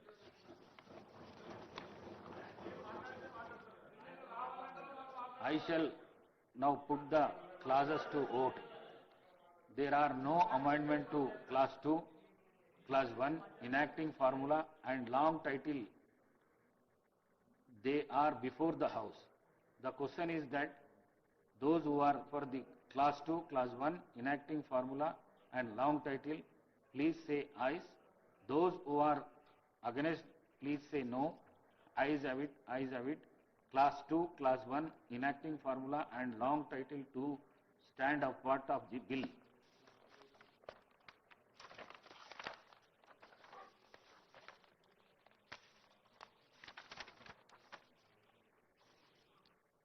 I shall now request the Minister for Panchayat Raj to move the motion for passing the bill. Honorable Speaker, sir, I beg to move for leave to introduce the Telangana Panchayat Raj Second Amendment Bill 2025. Okay. Honorable Speaker, sir, I beg to move that the bill be passed. Motion moved. The question is that the bill be passed. Those who are for the motion, please say ayes. Those who are against, please say no. Ayes have it, ayes have it. The motion is carried and the bill is passed. Now I request the Minister for Health and Medical to move the motion for leave to introduce the Telangana Allopathic Private Medical Care Establishment Registrations and Regularization Repeal Bill 2025. Honorable Speaker, sir, I beg to move for leave to introduce the Telangana Allopathic Private Medical Care Establishments Registration and Regulation Repeal Bill 2025. 25, sir. Motion moved. The question is that the Telangana Allopathic Private Medical Care Establishment Registrations and Regularization Repeal Bill 2025 be introduced. Those who are for the motion, please say ayes. Those who are against, please say no. Ayes have it, ayes have it. The motion is carried and the bill is introduced.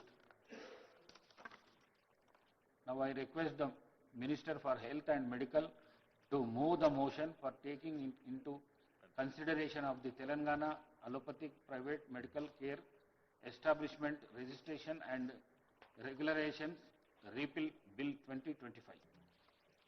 Honorable Speaker, sir, I beg to move for taking into consideration of the Telangana Allopathic Private Medical Care Establishments Registration and Regulation Repeal Bill 2025. Motion moved. Now the discussion consideration of the bill.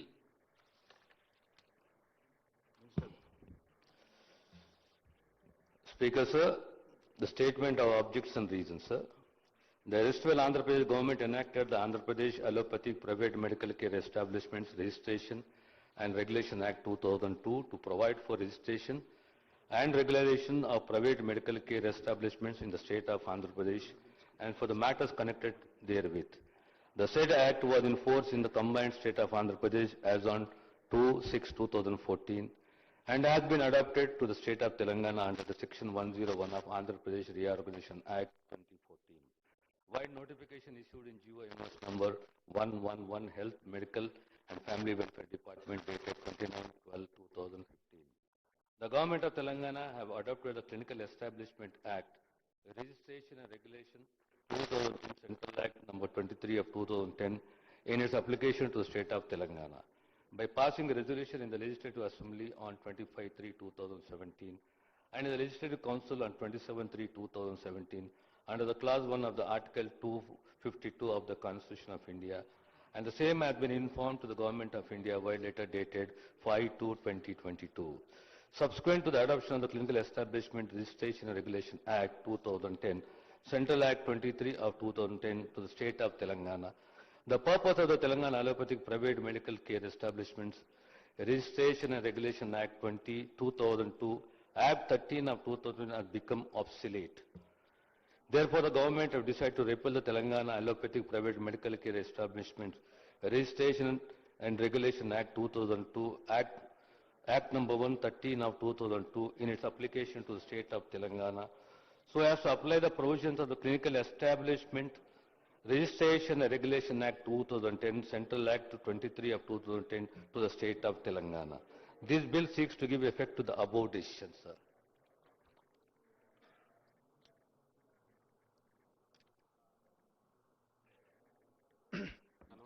ధన్యవాదాలు అధ్యక్ష.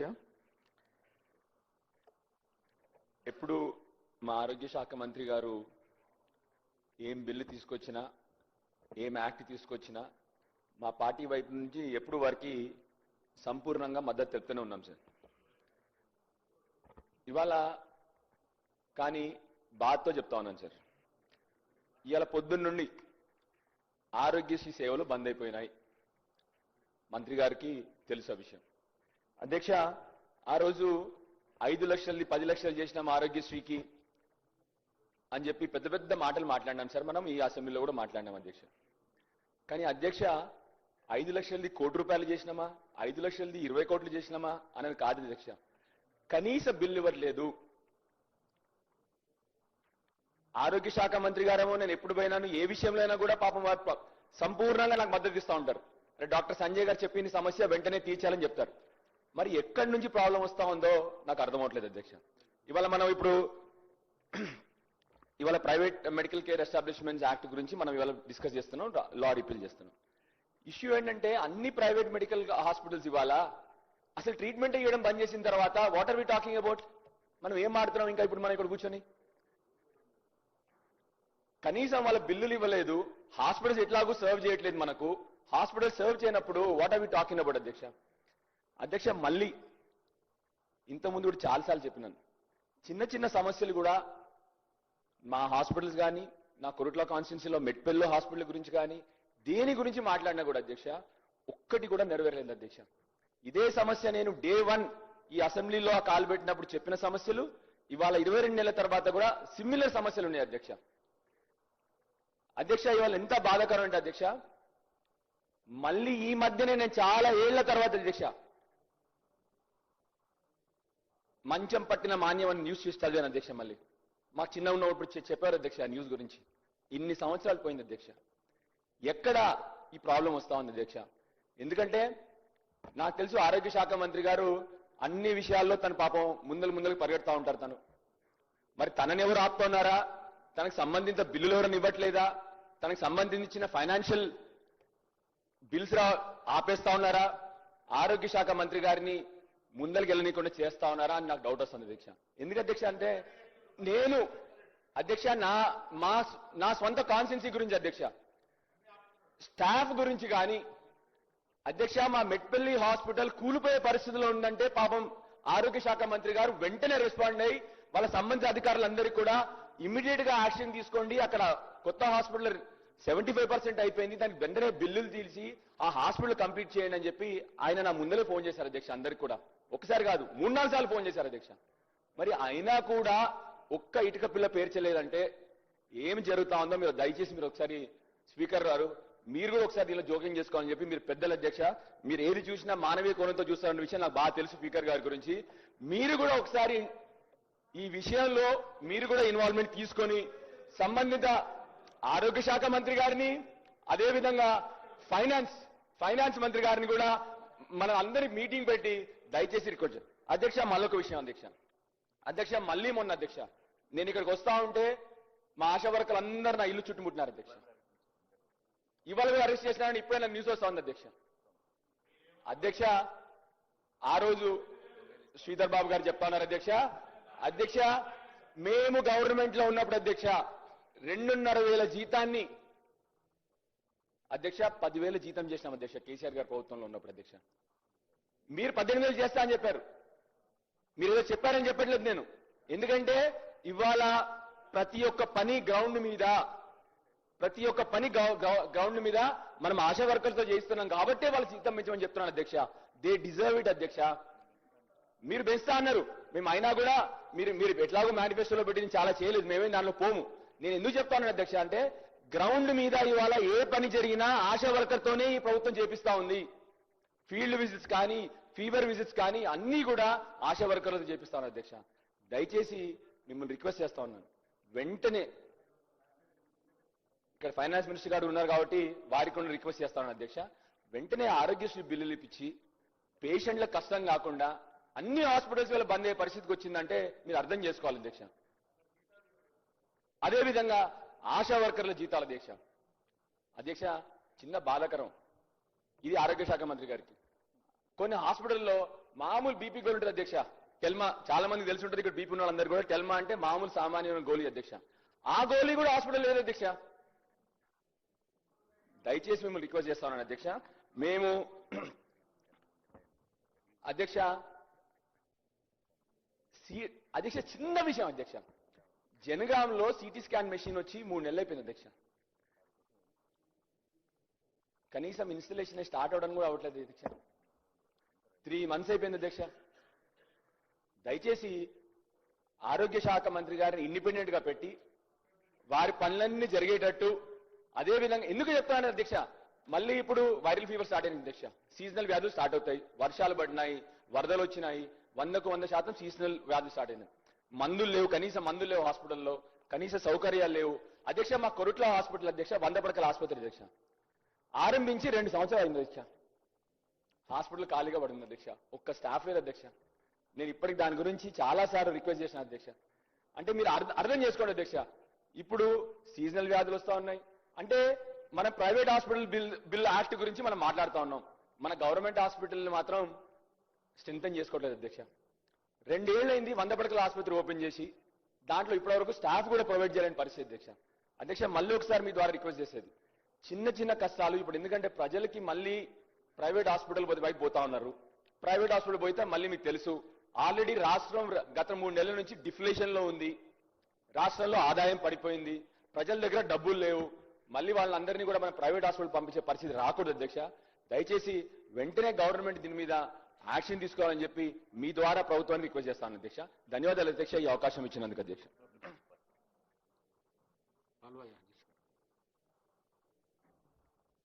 Telangana allopathic private medical care establishments act of 2002 ను repeal చేస్తూ clinical establishment act of 2010, central act 23 of 2010 దీన్ని అమలు చేస్తున్న మంత్రి గారికి, దాన్ని ఆ పాత 2002 యాక్ట్ను రిపీల్ చేస్తూ ఈ క్లినికల్ ఎస్టాబ్లిష్మెంట్స్ యాక్ట్ను తెలంగాణ వ్యాప్తంగా అమలు చేయడానికి ఈ అమెండ్మెంట్ తీసుకొస్తే రిపీల్మెంట్ బిల్లు రిపీల్ చేయడానికి ఏదైతే చట్టం తీసుకొస్తున్నారో మంత్రి గారికి మద్దతు తెలుపుతూ ఒకటే రెండు అంశాలు. క్లినికల్ ఎస్టాబ్లిష్మెంట్ యాక్ట్ వలన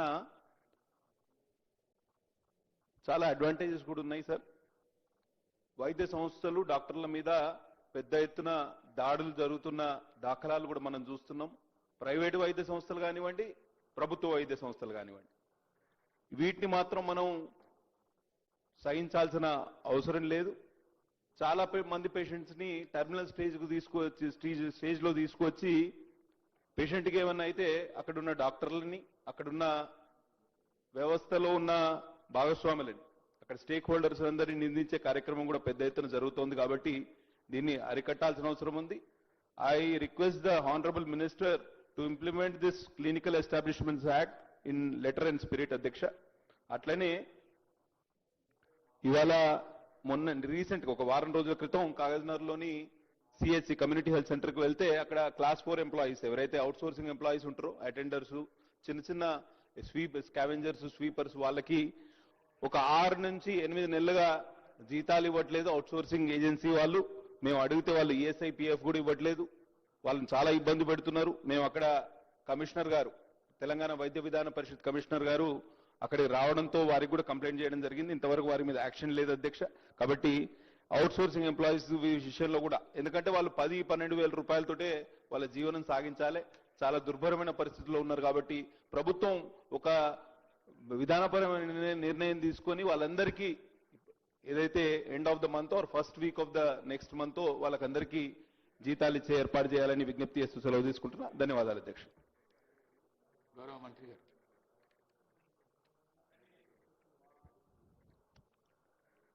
స్పీకర్ సార్, గౌరవ శాసనసభ్యులు సంజయ్ గారు, డాక్టర్ సంజయ్ గారు,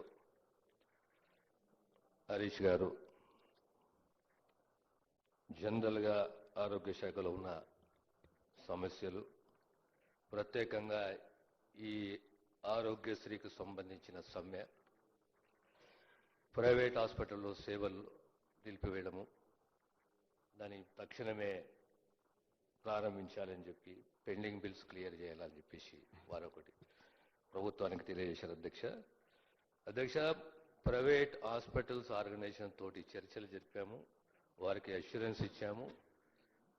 పేమెంట్ అనేది పెంచి ప్రతి నెల ఒక 6 నుంచి 7 ఇన్స్టాల్మెంట్లో ఈ పేమెంట్స్ అన్ని కూడా క్లియర్ చేయాలని చెప్పి వారితోటి మాట్లాడాము అధ్యక్ష, చర్చించాము. మళ్ళీ ఈరోజు ఒకసారి చర్చించి ఈ అంశానికి క్లోజ్ చేస్తామనే విషయాన్ని తమ ద్వారా గౌరవ సభ్యులు తెలియజేస్తున్నాం అధ్యక్ష. ఈ ప్రధానంగా మన హెల్త్ శాఖలో మనం ఫేస్ చేస్తున్న ఇష్యూస్ అంటే, ఒకటి ఇన్ఫ్రాస్ట్రక్చరు, రెండోది హెచ్ఆర్. ఇది చాలా ప్రధానమైనది అధ్యక్ష. అంచెలంచెలుగా ఇన్ఫ్రాని కన్సాలిడేట్ చేసుకుంటూ హెచ్ఆర్ని ఫిల్అప్ చేసుకుంటూ ముందుకు పోతున్నాం అధ్యక్ష. ఉదాహరణకు వారు చెప్పారు 100 పడకల హాస్పిటల్ కోరుట్ల, అది కంప్లీట్ కాలే. కంప్లీట్ అయినా మాకు హెచ్ఆర్ లోపం ఉందని చెప్పేసి తెలియజేశారు అధ్యక్ష. దాన్ని కూడా very shortly will take a call అని ఇట్, ఐ ప్రామిస్డ్ యూ గౌరవ సభ్యులకు అధ్యక్ష. అదే రకంగా ఈ పేమెంట్స్ అనేటి క్లాస్ 4 ఎంప్లాయీస్కి పేమెంట్స్ అనేటి పెండింగ్లో ఉన్నాయి.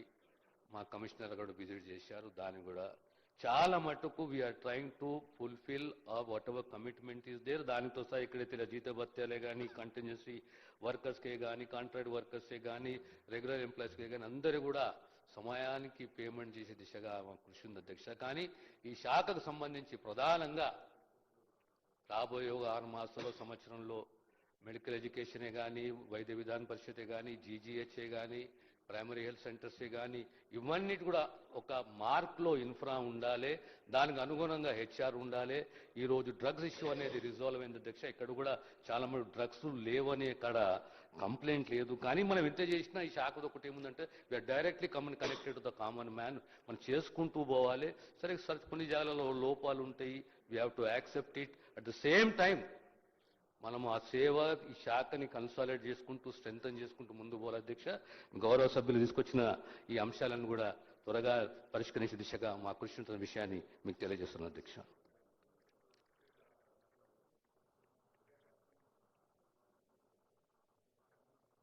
Now the discussion is over. The question is that the Telangana Allopathic Private Medical Care Establishment Registration and Regularization Repeal Bill 2025 be taken into consideration. Those who are for the motion, please say ayes. Those who are against, please say no. Ayes have it. Ayes have it. The motion is carried and the bill is considered.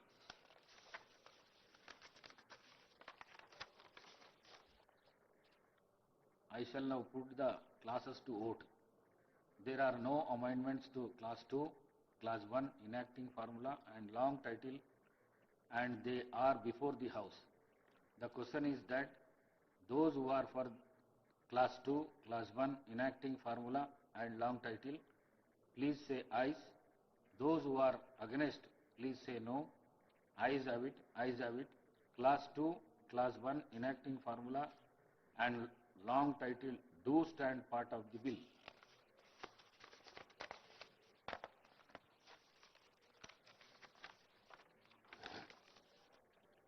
Now I shall request the Minister for Health and Medical to move the motion for passing the bill. Honorable Speaker, sir, I beg to move that the bill be passed. Motion moved. The question is that the bill be passed. Those who are for the motion, please say ayes. Those who are against, please say no. Ayes have it. Ayes have it. The motion is carried and the bill is passed.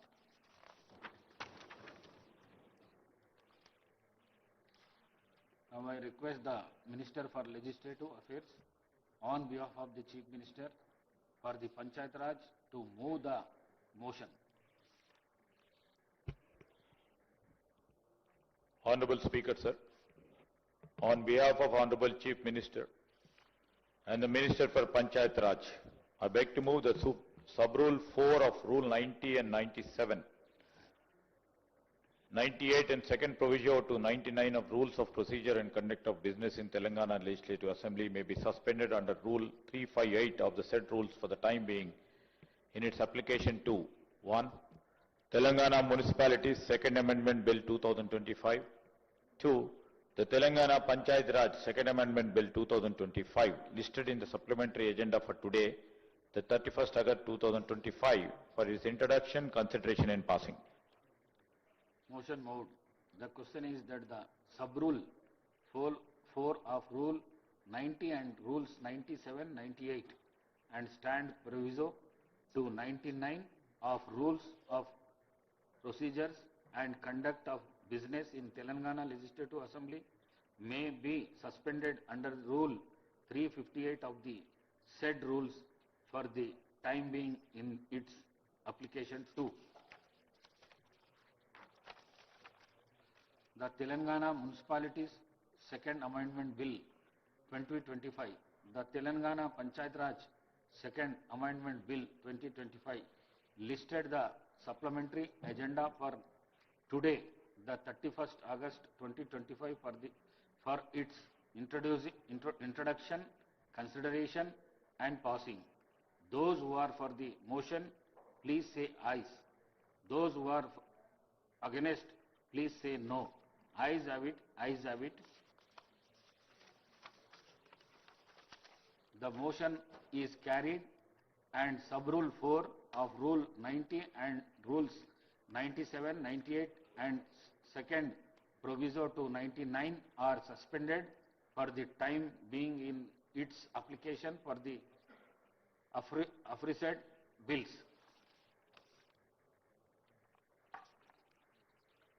Now I request the Minister for Legislative on behalf of Chief Minister to move the motion for leave to introduce the Telangana Municipalities Second Amendment Bill 2025. Honorable Speaker, sir, on behalf of Honorable Chief Minister, I beg to move for the leave to introduce the Telangana Municipality Second Amendment Bill 2025. Motion moved. The question is that the Telangana Municipalities Second Amendment Bill 2025 be introduced. Those who are for the motion, please say ayes. Those who are against, please say no. Ayes have it. Ayes have it. The motion is carried and the bill is introduced. I request the Minister for Legislative Affairs to move the motion for taking into consideration of the Telangana Municipalities Second Amendment Bill 2025. Honorable Speaker, sir, I beg to move for taking into consideration of the Telangana Municipality Second Amendment Bill 2025. Motion moved. Now discussion is consideration of the bill. అధ్యక్ష, ప్రధానమైన ఉద్దేశం మరి ordinance కు సంబంధించి ఈరోజు bill రూపంలో వస్తున్న సందర్భంలో సంగారెడ్డి జిల్లాలోని ఇస్నాపూర్ పురపాలికలో 2 గ్రామాలను కలిపి దాని అధికార పరిధిని విస్తరింపజేయడానికి మరియు ఇంద్రేశం మరియు జిన్నారంలను కొత్త పురపాలికలను ఏర్పాటు చేయడానికి ప్రభుత్వానికి జిల్లా కలెక్టర్ నుంచి ప్రతిపాదనలు వచ్చాయి అధ్యక్ష. ఈ విషయం గురించి అవసరమైన రిమార్కుల గురించి మరి సంబంధిత పురపాలక కమిషనరు మరియు డైరెక్టర్ గారు ఆ జిల్లా కలెక్టర్ గారికి తెలియజేసి వారి దగ్గర నుంచి కూడా ఆ ఇందిరేషన్కి సంబంధించి అదేవిధంగా సంగారెడ్డి జిల్లాలో ఇస్నాపూర్ మున్సిపాలిటీకి సంబంధించి ఏర్పాటు చేయడానికి కార్యాచరణ మొదలుపెట్టాం అధ్యక్ష. ఇస్నాపూరు పురపాలిక అదేవిధంగా జిన్నారం మరియు ఇంద్రేశం పురపాలికల చుట్టూ ప్రాంతాలు వేగంగా పట్టణీకరణ చెందుతా ఉన్న సందర్భంలో జిల్లా కలెక్టర్ గారు కూడా మరి ప్రస్తావన చేయటం, మున్సిపాలిటీస్గా మరి దీన్ని అప్గ్రేడ్ చేయాలని వారి దగ్గర నుంచి ప్రతిపాదనలు రావడం, రుద్రారం మరియు లగ్డారం గ్రామాలకు ఇస్నాపూర్ మున్సిపాలిటీ సమీపంలో ఉన్నాయని, గణనీయమైన జనాభాతో వేగవంతంగా అభివృద్ధి చెందుతుంది కనబడతా ఉంది. జాతీయ రహదారికి సంబంధించి రహదారి 65 మరియు మరి అనుసంధానం చేసే ఇస్నాపూర్ ఒక బలమైన ఆర్థిక బంధాన్ని కలిగి ఉందని మరి అక్కడున్న కలెక్టర్ గారు కూడా ప్రతిపాదన చేయటం, ఇస్నాపూరు సమీపంలో గల రుద్రారం మరియు లగ్దారం గ్రామ పంచాయతీలకు సంబంధించి వాణిజ్య కార్యకలాపాలను కూడా మరియు నివాస గృహాలు కూడా పెరిగి ఇస్నాపూర్ మున్సిపాలిటీలో విలీనం చేయమని అక్కడున్న ప్రజల అభిప్రాయాలు కూడా తీసుకొని మరి కలెక్టర్ గారు ప్రతిపాదన చేయడం జరిగింది అధ్యక్ష. జిన్నారం, కోడకంచి, ఊట్ల, శివనగర్, సోలపల్లి, నల్తూర్, రాళ్లకట్వ, అమ్దూర్, జంగంపేట, మంగంపేట గ్రామ పంచాయతీలను విలీనం చేయటం ద్వారా జిన్నారం అని కొత్త మున్సిపాలిటీ ఏర్పాటు చేయడానికి కూడా మరి ప్రతిపాదన చేయటం. 2011 జనాభా లెక్క ప్రకారం ఈ గ్రామాల్లో 15,252 మంది జనాభాతో పట్టణ లక్షణాలు కలిగి ఉన్నాయి కనుక దీన్ని మున్సిపాలిటీ చేయాలని ఆలోచన చేస్తా ఉన్న సందర్భం. అదేవిధంగా ఇంద్రేశం, బాచుగూడెం, రామేశ్వరం, బండ, రెండ్లగడ్డ జనాభా తగ్గింది. రెండ్లగడ్డలో చిన్న కంజర్ల, ఐనోలు మరియు పెద్ద కంజర్ల గ్రామ పంచాయతీలను విలీనం చేయడం ద్వారా ఇంద్రేశం అను కొత్త మున్సిపాలిటీ ఏర్పాటు చేయటకు ప్రతిపాదించడం జరిగింది అధ్యక్ష.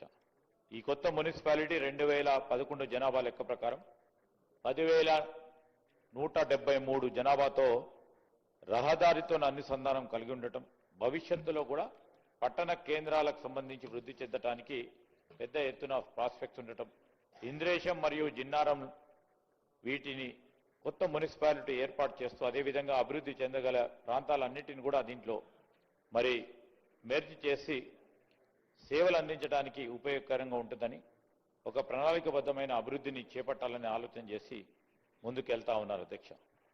హైదరాబాద్ పరిపాలన కమిషనర్ మరియు డైరెక్టర్, సంగారెడ్డి జిల్లా కలెక్టర్ మరియు మేజిస్ట్రేట్ సంగారెడ్డి జిల్లాలతో జిన్నారం మరియు ఇంద్రేశం అనే కొత్త మున్సిపాలిటీ ఏర్పాటు చేయటం, ఇస్నాపూర్ మున్సిపాలిటీ అధికార పరిధిని పెంచి ఈ ప్రాంతాలను సూచించే మ్యాప్ల నిర్ణయం నమూనాలో సభ ముందు ఉంచడం జరిగింది అధ్యక్ష.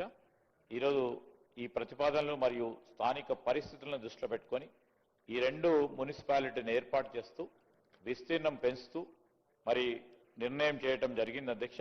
దాని పరంగా మరి అప్పుడు రాష్ట్ర శాసనసభకు సంబంధించి మనము ఈ ఉస్నాపూర్ పురపాలిక, రుద్రారం మరియు లగ్దారం గ్రామ పంచాయతీలు చేర్పట విషయం నిర్ణయం వెంటనే అమలు పరిచేలని నిర్ణయం చేసిన సందర్భంలో ఆనాడు రాష్ట్ర శాసన మండలి అప్పుడు సమావేశంలో లేనందున, వాయిదా పడినందున వెంటనే చర్య తీసుకోవాల్సిన పరిస్థితులు ఏర్పడమని నిర్ణయించిన తెలంగాణ గవర్నర్ భారత రాజ్యాంగంలోని 213 ఆర్టికల్ క్రింద ఇవ్వబడ్డ అధికారం దృష్టిలో పెట్టుకొని ఈ రోజు తెలంగాణ గెజిట్ ప్రచురణ చేయడానికి మరి బిల్ రూపేణా రేపు గవర్నర్ గారి దగ్గరికి వెళ్ళి తద్వారా మరి బిల్లుకు సంబంధించిన అంశాల విషయంలో ఈరోజు శాసనసభ గౌరవ సభ్యుల దృష్టికి తీసుకెళ్తా ఉన్నాం. ఇది ఆల్రెడీ డిస్కషన్ చాలా సందర్భాల్లో జరిగినాయి. ఇది చాలా సింపుల్ బిల్ అధ్యక్ష. ఈ బిల్లుకు సంబంధించి నేను గౌరవ సభ్యులందరినీ కోరుతా ఉన్నా అధ్యక్ష. మరి వారందరూ కూడా దీంట్లో మరి ఏకాభిప్రాయంతో ఉంటారని మా ఆలోచన. మరి పెద్ద హృదయంతో చర్చ లేకుండానే ఇది, ఎందుకంటే కొత్త మున్సిపాలిటీ ఏర్పాటు దానికి సంబంధించి కూడా వారు మరి ఇయ్యాలని కోరుతా ఉన్నాను.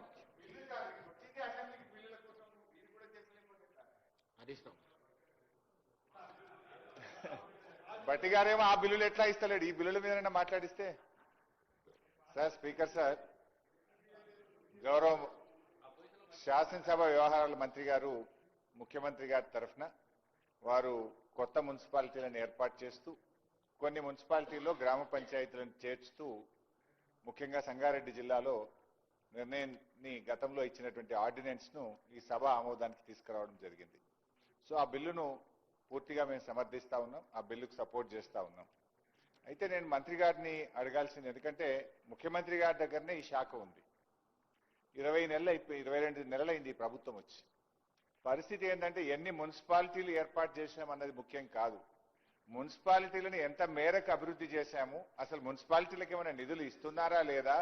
ఈ రోజు మున్సిపాలిటీల పరిస్థితి ఏంటి? ఇక్కడ అందరూ ఆల్మోస్ట్ చాలా మంది ఎమ్మెల్యేలు మున్సిపాలిటీలు ఉన్నటువంటి వాళ్ళే ఉన్నారు. నేను నా సిద్దిపేట దగ్గర కూడా మున్సిపాలిటీ ఉంది, దాదాపు 1,20,000 ఓట్లు ఉంటాయి అధ్యక్ష.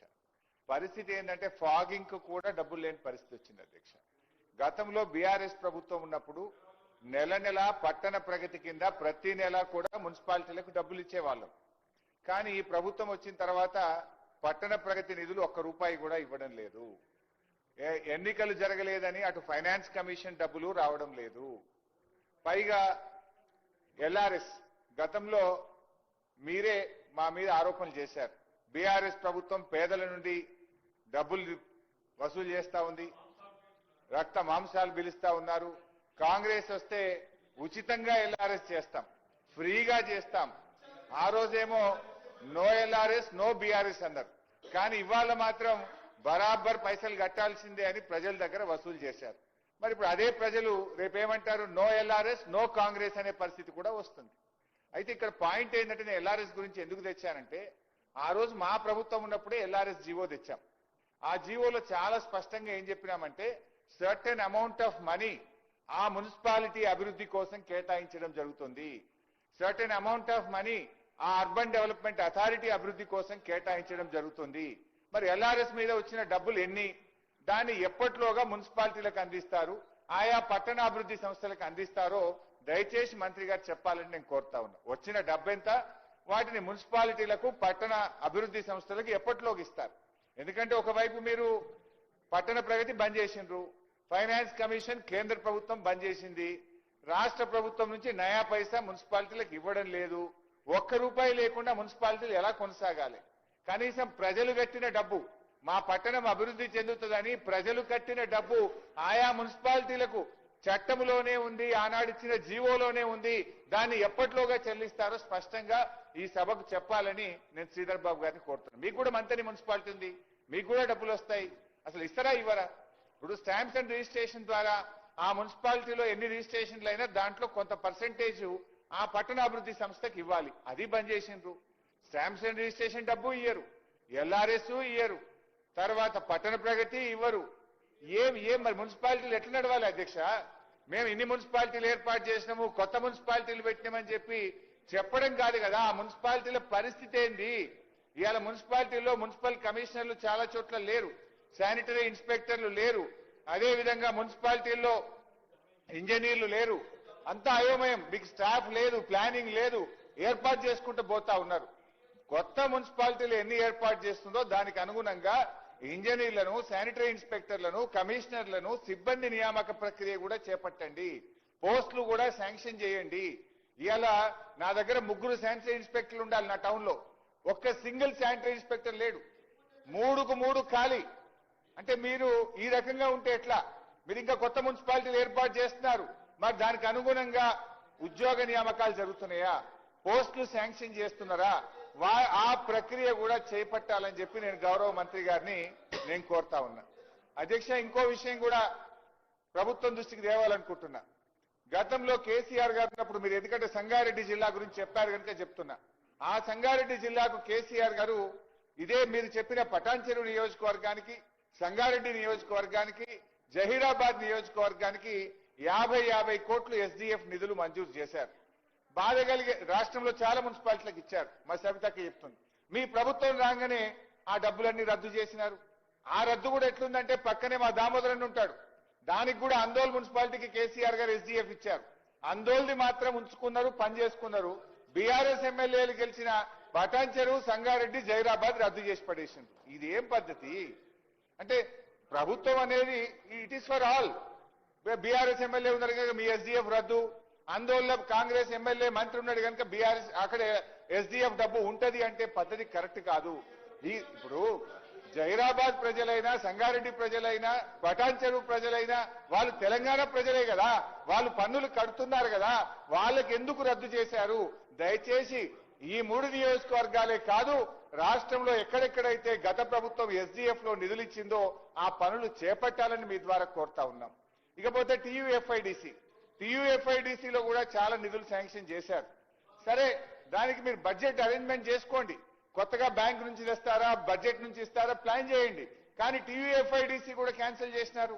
ఇవాళ ఎక్కడెక్కడైతే ప్రతిపక్ష ఎమ్మెల్యేలు ఉన్నారో, మా జిల్లాదే చెప్తున్నాను, అందోల్లో మంత్రి గారు ఉంటే టీయూఎఫ్ఐడిసి మా గవర్నమెంట్ శాంక్షన్ చేసిన పనులు అవుతున్నాయి. పక్కన జైరాబాద్ బంధు, సంగారెడ్డి బంధు, సదాశివపేట బంధు, పటాన్చెరు బంధు, దుబ్బాక బంధు, రాష్ట్రంలో మా బీఆర్ఎస్ బీజేపీ ఎమ్మెల్యేలు ఉన్న చోట టీయూఎఫ్ఐడిసి బంద్ చేశారు. మా పొన్నమన్న దగ్గర కూడా నడుస్తుంది టీయూఎఫ్ఐడిసి. అదే మా సిద్దిపేట జిల్లాల సిద్దిపేట బంధు, దుబ్బాక బంధు, గజ్వేల్ బంధు, చేర్యాల బంధు, ఒక్క పొన్నమన్న దగ్గర మాత్రం టీయూఎఫ్ఐడిసి నడుస్తుంది. ఎందుకు? అక్కడ కాంగ్రెస్ ఎమ్మెల్యే. ఇది కరెక్ట్ కాదు. సో దయచేసి మా సబ్మిషన్ మీతోని ఎల్ఆర్ఎస్ డబ్బులు విడుదల చేయండి, అదేవిధంగా స్టాంప్స్ అండ్ రిజిస్ట్రేషన్ డబ్బులు విడుదల చేయండి, పట్టణ ప్రగతి డబ్బులు విడుదల చేయండి.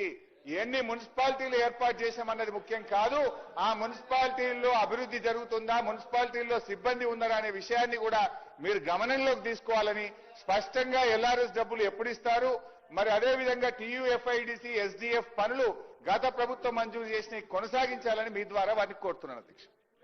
సార్, ప్రతి సందర్భంలో కూడా హరీష్ రావు గారు సార్ బిల్లు ఒకటి ఉంటే వారు వేరే విషయాలు మాట్లాడతారు సార్. ప్రజలను, సభను ప్రక్కదారి పట్టించే కార్యక్రమం చేస్తారు వారికున్న అనుభవం ద్వారా. ఈ రోజు మేము చెప్తా ఉన్నాం అధ్యక్ష, అన్ని విషయాల విషయంలో ఒకటి మొదటి నుంచి అభివృద్ధి, మరి సిద్దిపేటలో ఫాగింగ్ కి సంబంధించి, ఎల్ఆర్ఎస్ కి సంబంధించి, ఎస్డిఎఫ్ కి సంబంధించి, టీయూఎఫ్ఐడిసికి సంబంధించిన అన్ని అంశాలు లేవనెత్తారు అధ్యక్ష. నేను ఇంత పూర్వకం కూడా చెప్పాను, ఇది ఒక షార్ట్ నోటీస్ ద్వారా రండి, అవకాశం ఇచ్చినప్పుడు రండి, మాట్లాడదాం, చర్చకు సిద్ధం. మేము ఈరోజు మున్సిపాలిటీస్, కార్పొరేషన్ కు సంబంధించిన అభివృద్ధి విషయంలో ఎక్కడా కూడా నిధుల పరంగా ఇబ్బంది లేకుండా కనీస అవసరాలు తీర్చే ఓ కార్యాచరణ తీసుకొని ఆనాడు మీరు ఇచ్చిపోయారు. ఆర్థిక వ్యవస్థ ఏ విధంగా ఉండెనో దాన్ని సరి చేసే కార్యక్రమంలో, కార్యాచరణలో ఉండుకుంటూ కూడా ఎక్కడ కూడా ఇబ్బంది లేకుండా ఈ రోజు కావాల్సిన మౌలిక సదుపాయాలు కల్పిస్తా ఉన్నాం అధ్యక్ష. ఈరోజు మీరు కలెక్టరేట్స్ ను కలెక్టరేట్స్ ని 33 జిల్లాలకు సంబంధించిన కొత్త కార్యాలయాలని కలెక్టరేట్స్ సంబంధించి ఏదో చెప్పేశారు. చెప్పేసినాక అక్కడ సిబ్బంది లేరు, డబ్బులు ఇవ్వలే, కాంట్రాక్టర్లకు డబ్బులు కూడా ఇవ్వలేదు సార్. కలెక్టరేట్లు అట్లా కట్టేసి వదిలేసిండ్రు. మేము మా లెగసీ, మీ లెగసీ మేము తీసుకోవాల్సి వస్తుంది, తీసుకున్నాము. డబ్బులు కట్టేసినాము. సిబ్బంది ఈరోజు గ్రూప్ 1 కానీ, గ్రూప్ 2 కానీ, గ్రూప్ 4 నియామకాలను కూడా పూర్తి స్థాయిలో ఈరోజు దాదాపు 65 పైచలకు ప్రభుత్వ ఉద్యోగ ఖాళీలను భర్తీ చేసి కొత్త ఉద్యోగాలు ఇచ్చి నింపుతా ఉన్నాం అధ్యక్ష. వారు చెప్తా ఉన్నట్టు ఈరోజు శానిటరీ ఇన్స్పెక్టర్ మేము సానుకూలంగా తీసుకుంటాం. ఇప్పుడు ఎక్కడెక్కడైతే శానిటరీ ఇన్స్పెక్టర్ లేరో అక్కడ అన్నిటిని కూడా సమాచారాన్ని తీసుకుంటాం. వారు చెప్తా ఉన్నారు శానిటరీ ఇన్స్పెక్టర్స్ పనిచేయటం లేదు సిద్దిపేటలో అని. సమాచారాన్ని తీసుకుంటాం. లేరు, అవసరం ఉన్న చోట తప్పకుండా ఇచ్చే కార్యాచరణ ఉన్నాం కనుక, మేము చేస్తా ఉన్నాం కనుక వారు అడుగుతా ఉన్నారు. వారి ప్రభుత్వంలోని వారు చేయలేదు, వాళ్ళ ప్రభుత్వం చేయలేదు కనుక వారికి పెట్టలేకపోయినారు. సో ఈ రోజు కూడా చెప్తా ఉన్నాం, ఎస్డిఎఫ్ TUFIDCకి సంబంధించి ఎక్కడ టీఆర్ఎస్ కాంగ్రెస్ పార్టీ అని లేదు అధ్యక్ష. వాళ్ళలాగా ఈరోజు ఎక్కడైతే అవసరాల నిమిత్తంలో సైంటిఫిక్ గా పనులు ఇక్కడ అవసరం ఉండదంటే ఆ రోజు ఇష్టారాజ్యంగా అడ్డగోలుగా వారి శాసనసభ్యులు ఇచ్చిన దగ్గరే పెట్టుకోయే కార్యక్రమం చేసిండ్రు, కార్యాచరణ తీసుకున్నారు. మేము అట్లా చేయలే. సైంటిఫిక్ గా ఈ ఫలానా నియోజకవర్గంలో ఆందోళన నియోజకవర్గం గత 10 సంవత్సరాలుగా అక్కడ మున్సిపల్ నిధులు ఇవ్వలేదంటే తిరిగి అక్కడ నిధులు ఇవ్వాల్సిన బాధ్యత మా పైన ఉంటుంది. అక్కడ ఆ విధమైన కార్యాచరణ సైంటిఫిక్ గా ఒక డెసిషన్ తీసుకోవడం జరిగింది. నేను గౌరవ సభ్యులకు కూడా తెలియజేస్తా ఉన్నా, ఈ మున్సిపాలిటీకి సంబంధించి ఈరోజు అభివృద్ధికి సంబంధించిన అంశం విషయంలో ప్రతి మున్సిపాలిటీస్, ప్రతి కార్పొరేషన్, మున్సిపల్ కార్పొరేషన్కి సంబంధించి అక్కడ త్రాగునీరు, సాగునీరు, సీవరేజ్ సిస్టమ్, త్రాగునీరు, సీవరేజ్ సిస్టమ్, అక్కడ ఆ ప్రజలకు సంబంధించిన కనీస అవసరాలను తీర్చడానికి వారు ప్రణాళిక లేకుండా, ఒక సైంటిఫిక్ అప్రోచ్ లేకుండా కొత్త మున్సిపాలిటీస్ ఆనోడు మరి ప్రకటన చేసి ఇప్పటి వరకు కూడా ఏ గ్రామ పంచాయతీలు ఏ విధంగా ఉన్నాయో అదే విధంగా ఉండే దుస్థితిలో ఉన్నాయి. అవన్నిటిని కూడా మంచి అభివృద్ధి పథకంలో తీసుకెళ్లే ప్రయత్నంలో ముందుకెళ్తాం తప్ప ఏది కూడా చేయలేం. ఈ బిల్లుకు సంబంధించి ఈరోజు సంగారెడ్డి జిల్లాకు సంబంధించి మరి కొత్త మున్సిపాలిటీకి సంబంధించిన అంశం విషయంలో కొన్ని గ్రామాలను కలుపుతూ పరిధిని పెంచే కార్యక్రమంలో మీరేం సలహా సూచనలు కూడా ఇవ్వలేదు. దాని విషయంలో మిగతా అంశాల విషయంలో చెప్పడం జరిగింది. మరి వారికి ఇచ్చిన అవకాశాన్ని వారి 10 నిమిషాలు మాట్లాడిన చెప్పారు, ఉపయోగించుకోలేదు అధ్యక్ష. సభా సమయాన్ని వృధా చేయకుండా ఈ బిల్లును ఆమోదం చేయాల్సిందిగా గౌరవ సభ్యులను మరి మీ ద్వారా కోరుతా ఉన్నాను. Palvai Harish sir sir sir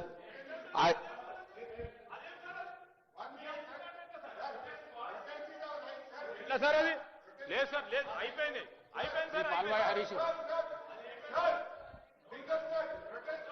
మున్సిపాలిటీలకు సంబంధించిన ఈ బిల్లుపై చర్చ సందర్భంగా I take strong objection to the Honorable Minister's statement, sir. గ్రామ పంచాయతీల్లో NREGS నిధులతో కొంత సీసీ రోడ్లు డ్రైన్లు అవుతున్నాయి. అవి కేంద్ర ప్రభుత్వ సహకారంతో. ఇవాళ మున్సిపాలిటీలు అయితే పూర్తిగా కునారిల్లుతున్నాయి. మా కాగజ్నగర్ మున్సిపాలిటీ తీసుకుందాం, 22 నెలలుగా ఈ రాష్ట్ర ప్రభుత్వం మా కాగజ్నగర్ మున్సిపాలిటీకి 22 రూపాయలు కూడా ఇవ్వలేదు. ఇది ఘంటాపదంగా నేను ప్రూవ్ చేయగలుగుతా. ఎందుకంటే మున్సిపల్ శానిటేషన్ వర్కర్స్ కూడా జీతాలు ఇవ్వలేని పరిస్థితిలో ఇవాళ మున్సిపల్ డిపార్ట్మెంట్ ఉంది అధ్యక్ష. నిధుల లేమితో పూర్తిగా నిర్వీర్యం అయిపోయింది. డ్రైన్స్, రోడ్స్ ఏమన్నా పాడైతే రిపేర్ చేసే పరిస్థితి కూడా లేదు. మా దగ్గర వివక్ష ఏ రకంగా ఉందంటే, ఇప్పుడే మాజీ మంత్రి గారు చెప్పినట్టు మేము కూడా ప్రతిపక్ష సభ్యులం కాబట్టి TUFIDC నిధులు గతంలో మంజూరు చేసినాయి, అవి క్యాన్సిల్ చేసేసారు. నాట్ టేకెన్ అప్ అని, అంటే పనులు మొదలు పెట్టలేదని. అట్లనే SDF నిధులు, ఇవన్నీ పాత వర్క్స్ ఏమో టేకప్ చేయలేదు, కొత్తగా మాకు 1 రూపాయి ఇవ్వలేదు. ఇక మున్సిపాలిటీలలో ఏం అభివృద్ధి జరుగుతుందండి? మొత్తం చెత్త కూపంగా లాగా మారిపోయి, చెత్త బుట్టల్లాగా మారిపోయినాయి అధ్యక్ష. కాబట్టి దయచేసి మున్సిపాలిటీల మీద ఏదైతే నిధులు వెచ్చించాల్సిన అవసరం ఉన్నదో ఆ నిధులు సక్రమంగా వినియోగం అయ్యే విధంగా ప్రభుత్వం చర్యలు తీసుకోవాలని మనస్ఫూర్తిగా వేడుకుంటూ సెలవు తీసుకుంటున్నా అధ్యక్ష. The question is that the Telangana Municipalities Second Amendment Bill 2025 be taken into consideration. Those who are for the motion, please say ayes. Those who are against, please say no. Ayes have it, ayes have it. The motion is carried. The bill is considered.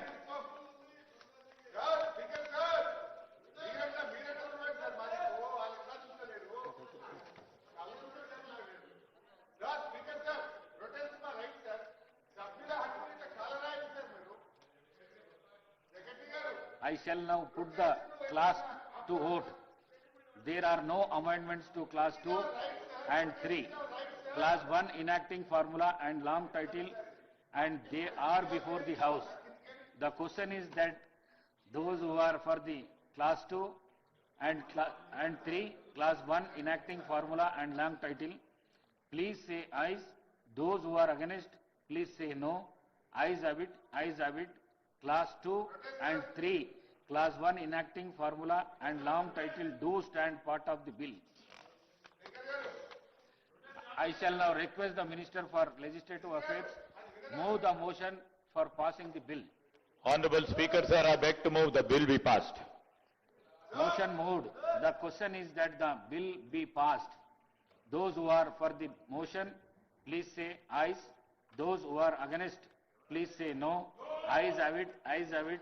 The motion is carried and the bill is passed. I request the Minister for Panchayat Raj to move the motion for leave to introduce the Telangana Panchayat Raj Second Amendment Bill 2025. Minister. Honorable Speaker, sir, I beg to move for leave to introduce the Telangana Panchayat Raj Second Amendment Bill 2025. Motion moved.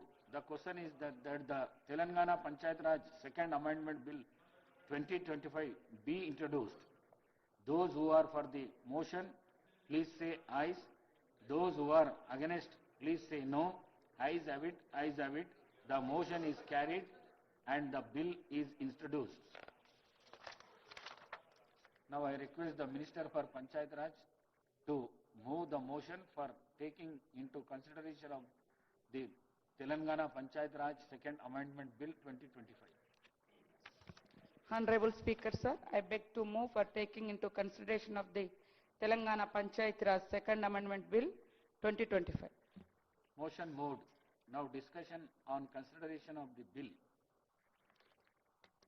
అధ్యక్ష, Isnapur municipality విస్తరణ, అదేవిధంగా ఇంద్రదేశం, జిన్నారం మున్సిపాలిటీల ఏర్పాటు కోసం 2025 తెలంగాణ పంచాయతీరాజ్ సవరణ ordinance జారీ చేయడం కోసం దారితీసినటువంటి పరిస్థితులు, అదేవిధంగా అక్కడి నుంచి పబ్లిక్ యొక్క డిమాండ్ బట్టి మరి ఈరోజు ఈ యొక్క ఆర్డినెన్స్ జారీ చేయడం జరుగుతూ ఉంది అధ్యక్ష. రుద్రారం, లక్నారం అనే 2 గ్రామాలను చేర్చడం ద్వారా ఇస్నాపూర్ మున్సిపాలిటీ పరిధిని విస్తరించడానికి సంగారెడ్డి జిల్లాలో 18 వార్డులతో ఇంద్రదేశం, బాచుగూడెం, రామేశ్వరం, బండ, రెండ్లగడ్డ జనాభా తగ్గింపు మినహా చిన్న కంజర్ల, ఐనవోలు, పెద్ద కంజర్ల అనే 6 గ్రామ పంచాయతీలను విలీనం చేయడం ద్వారా ఇంద్రదేశం మున్సిపాలిటీని ఏర్పాటు చేయడం జరుగుతుంది అధ్యక్ష. 20 వార్డులతో జిన్నారం, కొడకంచి, ఓట్ల, శివనగర్, సోలక్పల్లి, నల్తూరు, రాళ్లకట్వ, ఆమ్డోర్, జంగంపేట, మంగంపేట అనే 10 గ్రామ పంచాయతీలను విలీనం చేయడం ద్వారా జిన్నారం మున్సిపాలిటీని ఏర్పాటు చేయాలనేటువంటి ప్రతిపాదనలు ప్రభుత్వానికి అందాయి అధ్యక్ష. తదుపరి ఆర్డినెన్స్ కు 10/7/2025న మంత్రి మండలి తీర్మానం చేసి నెంబర్ 33/2025 అజెండా అంశం 3 ద్వారా మంత్రి మండలి ఆమోదం తెలిపింది అధ్యక్ష. ఆ సమయంలో రాష్ట్ర శాసన మండలి సమావేశంలో లేనందున, సభను వేసినందున, ఈ విషయంలో అత్యవసరం ఉన్నందున సదరు నిర్ణయాన్ని వెనువెంటనే అమల్లోకి తేవాలని నిర్ణయించడమైంది అధ్యక్ష. అందువల్ల 2025 తెలంగాణ పంచాయతీరాజ్ సవరణ ఆర్డినెన్స్ ను 2025లోని 1 ఆర్డినెన్స్ 2025 జూలై 17న గవర్నర్ గారు జారీ చేసిన దానిని 2025 జూలై 17వ తేదీ గల తెలంగాణ గెజెట్ అసాధారణ సంచికలో ప్రచురించడం జరిగింది అధ్యక్ష. మున్సిపాలిటీ నుంచి కొన్ని గ్రామ పంచాయతీలకు అట్లనే కొన్ని గ్రామ పంచాయతీల పరిధిలో ఉన్నాయి మున్సిపాలిటీలోకి మార్పులు చేయడం కోసం ఈ ఆర్డినెన్స్ ను తీసుకురావడం జరుగుతుంది అధ్యక్ష.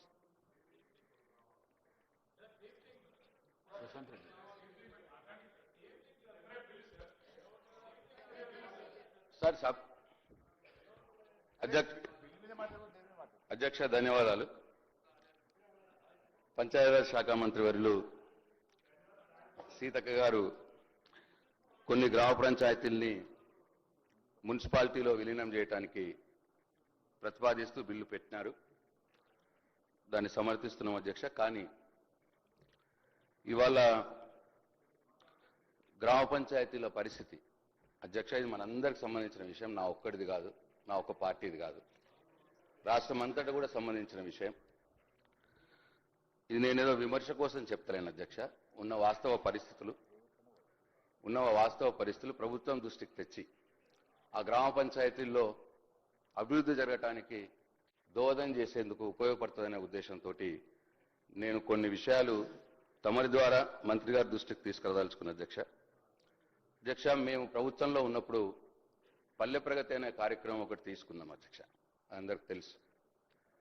అయితే దేశంలోనే మొట్టమొదటిసారిగా కేసీఆర్ గారు గ్రామాల అభివృద్ధి చెందాలన్న ఉద్దేశంతో అప్పటి మటుకు సెంట్రల్ ఫైనాన్స్ కమిషన్ నుంచి ఏదైతే గ్రామ పంచాయతీలకు నిధులు వస్తుండేనో ఆ నిధులు గ్రామ పంచాయతీల మెయింటెనెన్స్కే సరిపోతున్నది, జీతాలకు చిన్న చిన్న పనులకు సరిపోతున్నది.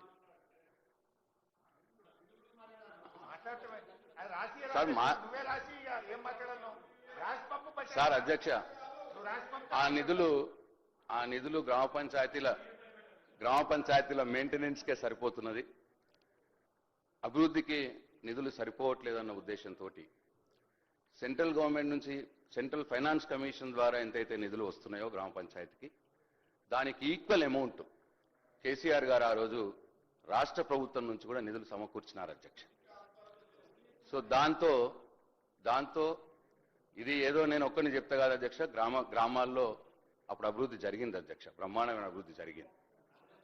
కానీ గత 20 నెలలుగా అధ్యక్ష, 20 నెలలుగా గ్రామ పంచాయతీలో ఎన్నికలు జరగకపోవడం మూలంగా, గ్రామ పంచాయతీ కార్యవర్గం లేకపోవడం మూలంగా సెంట్రల్ ఫైనాన్స్ కమిషన్ నుంచి నిధులు రావట్లేదు అధ్యక్ష. దాంతోపాటు రాష్ట్ర ప్రభుత్వం నుంచి కూడా నిధులు సరిగా రావట్లేదు అధ్యక్ష. దీనివల్ల ఇవాళ గ్రామ పంచాయతీల్లో అభివృద్ధి కుంటుపడిపోవడమే కాదు, ఇవాళ ఎటువంటి పరిస్థితి ఉన్నదంటే అధ్యక్ష, ఆ రోజు కేసీఆర్ గారు గ్రామ పంచాయతీల్లో చెత్తను తీయటానికి ట్రాక్టర్లు సమకూర్చినారు. సార్ చెప్పనియండి సార్ ఏంటి సార్ ఇది, నేను ఏమంటున్నా సార్, నేనేమన్నా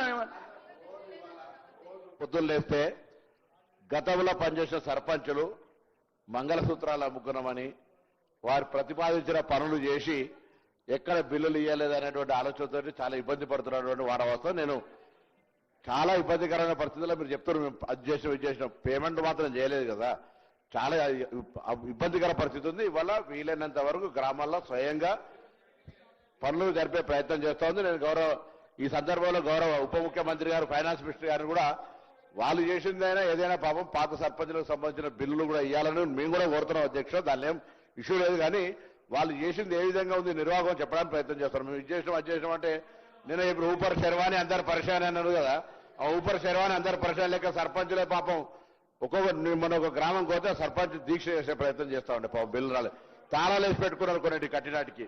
వీళ్ళ పరిస్థితి ఆ విధమైనటువంటి పరిస్థితి అని చెప్పడానికి కూడా ప్రయత్నం చేస్తున్నాం అధ్యక్ష. సార్ దీంట్లో దాస్తే దాగేదేం లేదు సార్,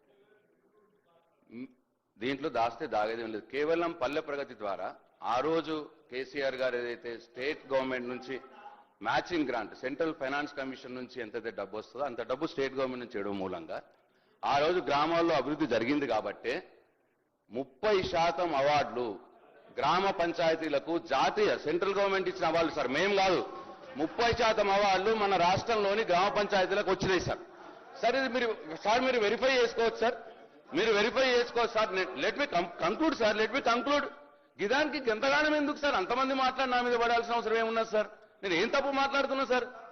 సార్ నేను మాట్లాడేది సార్ ఆ రోజు మేము ఉన్నంత మట్టుకు స్టేట్ గవర్నమెంట్ నుంచి ఇవ్వాల్సిన డబ్బులు మ్యాచింగ్ గ్రాంట్ ఇచ్చి ఉన్నాం సార్. తర్వాత కాన్సిక్వెంట్ గా వర్క్స్ జరిగినప్పుడు బిల్స్ రేజ్ అవుతాయి సార్. ఈ 20 నెలల కాలంలో బిల్స్ రాకపోవడం వల్ల సర్పంచ్లకు ఇబ్బంది జరుగుతూ ఉన్నది. అట్లాగే సార్ ఇవాళ ఈ రోజు పరిస్థితి సార్ కంక్లూడ్ చేస్తా. ఈ రోజు పరిస్థితి సార్ ఇవాళ ట్రాక్టర్కు డీజిల్ పోయడానికి కూడా ఇబ్బంది ఉన్నది సార్ గ్రామ పంచాయతీల్లో. సార్ ఇక్కడ లైట్లు పోతే కొత్త లైట్లు పెట్టడానికి కూడా ఇబ్బంది ఉన్నది సార్. పంచాయత్ సెక్రటరీలు పాపం వాళ్ళు సొంతంగా తప్పక గ్రామంలో వాళ్ళ మీద ప్రెషర్ ఉంటుంది కాబట్టి, ఎందుకంటే సర్పంచులు లేరు, పంచాయత్ సెక్రటరీని అడుగుతారు కాబట్టి వాళ్ళు సొంతంగా డబ్బులు పెట్టుకొని ఇబ్బందులు పడే పరిస్థితి వల్ల ఉన్నది సార్. కాబట్టి నేను ఈ ప్రభుత్వాన్ని కోరుతా ఉన్నాను మీ ద్వారా, దయచేసి మీరు రాష్ట్ర ప్రభుత్వం నుంచి ఎట్లయితే మేమున్నప్పుడు ఎట్లయితే సెంట్రల్ ఫైనాన్స్ కమిషన్కి ఎంతైతే డబ్బు ఇచ్చి అంత ఈక్వల్ డబ్బు ఇచ్చినామో ఆ డబ్బుని ఇవ్వండి. ఇచ్చిండ్రా లేదా మీరు వెరిఫై చేసుకోండి, మీకే తెలుస్తుంది. ఇవ్వాలని చెప్పి కోరుతా ఉన్నాను. గ్రామాల అభివృద్ధిని కుంటిపడకుండా చూసుకోవాల్సిన బాధ్యత ప్రభుత్వం మీద ఉందని చెప్పి నేను మీకు గుర్తు చేస్తా ఉన్నాను. ఈ బిల్లుని నేను సమర్థిస్తా ఉన్నాను.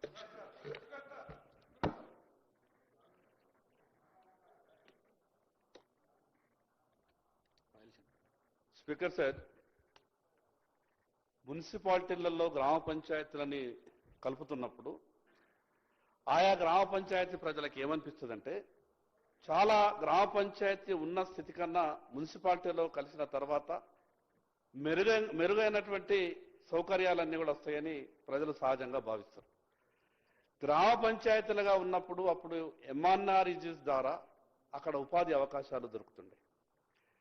మా ఆదిలాబాద్ మున్సిపాలిటీలో కూడా నేను ఉదాహరణ మాత్రమే చెప్తున్నా. ఆనుకొని ఒక అనుకుంటా అనే విలేజ్ ఉంటుండే సార్. దాదాపు అక్కడ 95% లేబర్లు ఉంటుండే.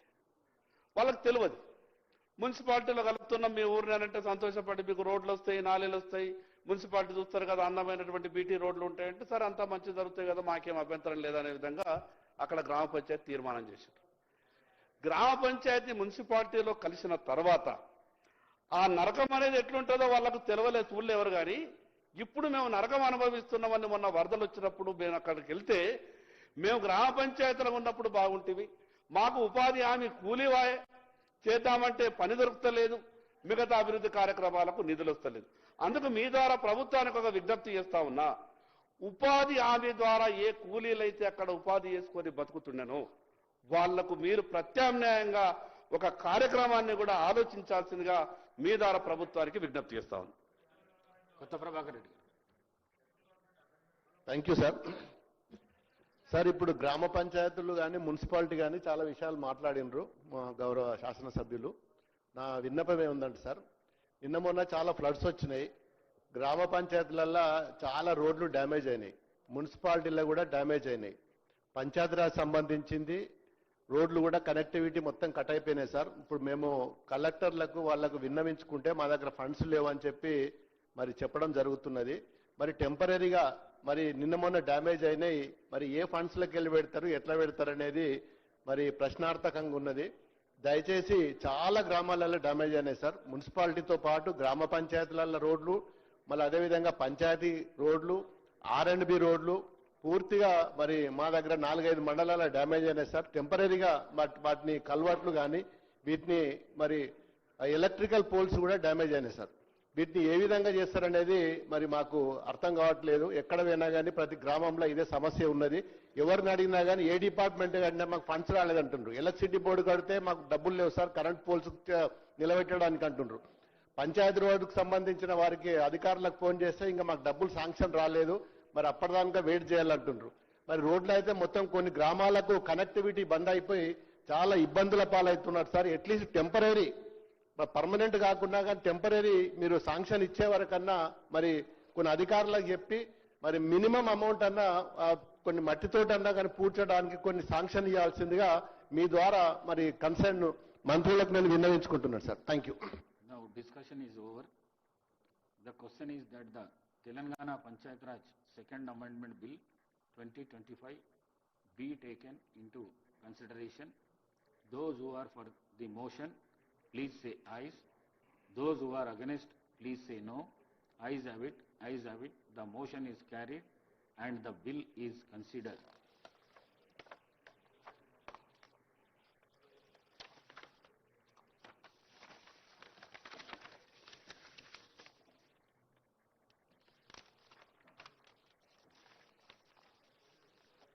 I shall now put the clauses to vote. There are no amendments to clause 2 and 3, clause 1 enacting formula and long title, and they are before the house. The question is that those who are for the clause 2 and 3, clause 1 enacting formula, long title, please say ayes. Those who are against, please say no. Ayes have it, ayes have it. Clauses 2 and 3, clause 1 enacting formula and long title do stand part of the bill.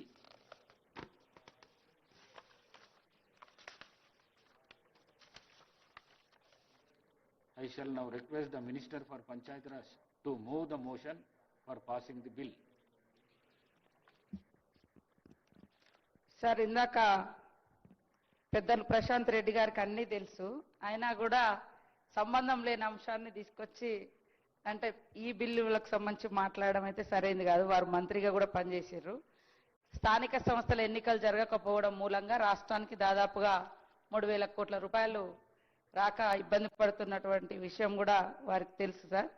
అదేవిధంగా ఇప్పటి వరకు రాష్ట్రం నుంచి మరి 2024-25కు లోకల్గా 611 కోట్ల రూపాయలను కేటాయించడం జరిగింది సార్. 25-26 గాను 149 కోట్ల రూపాయలు కేటాయించడం జరిగింది సార్. వారి ఇన్ఫర్మేషన్ కోసం ఇది పెట్టడం జరుగుతూ ఉంది. కాబట్టి దయచేసి ఆ సబ్జెక్ట్ అందుకనే ఇవాళంతా కూడా లోకల్ బాడీ ఎలక్షన్స్ 42 జరగాలని 42% సంబంధించింది మనం అంతా చర్చించడం జరిగింది. అది జరిగితే గ్రామాలు కూడా అభివృద్ధి పదంలోకి వస్తాయని తెలియజేస్తూ, Honorable Speaker sir, I beg to move that the bill be passed. Motion moved. The question is that the bill is passed. Those who are for the motion, please say ayes. Those who are against, please say no. Ayes have it, ayes have it. The motion is carried and the bill is passed.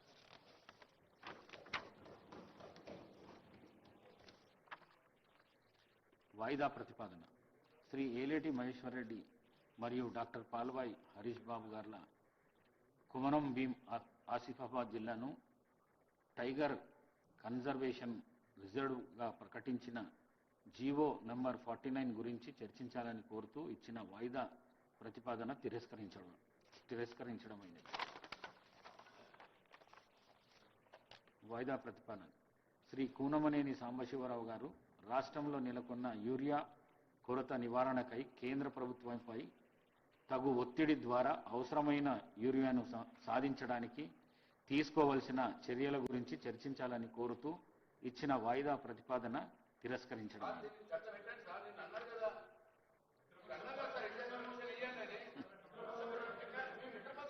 House urgent for lunch break.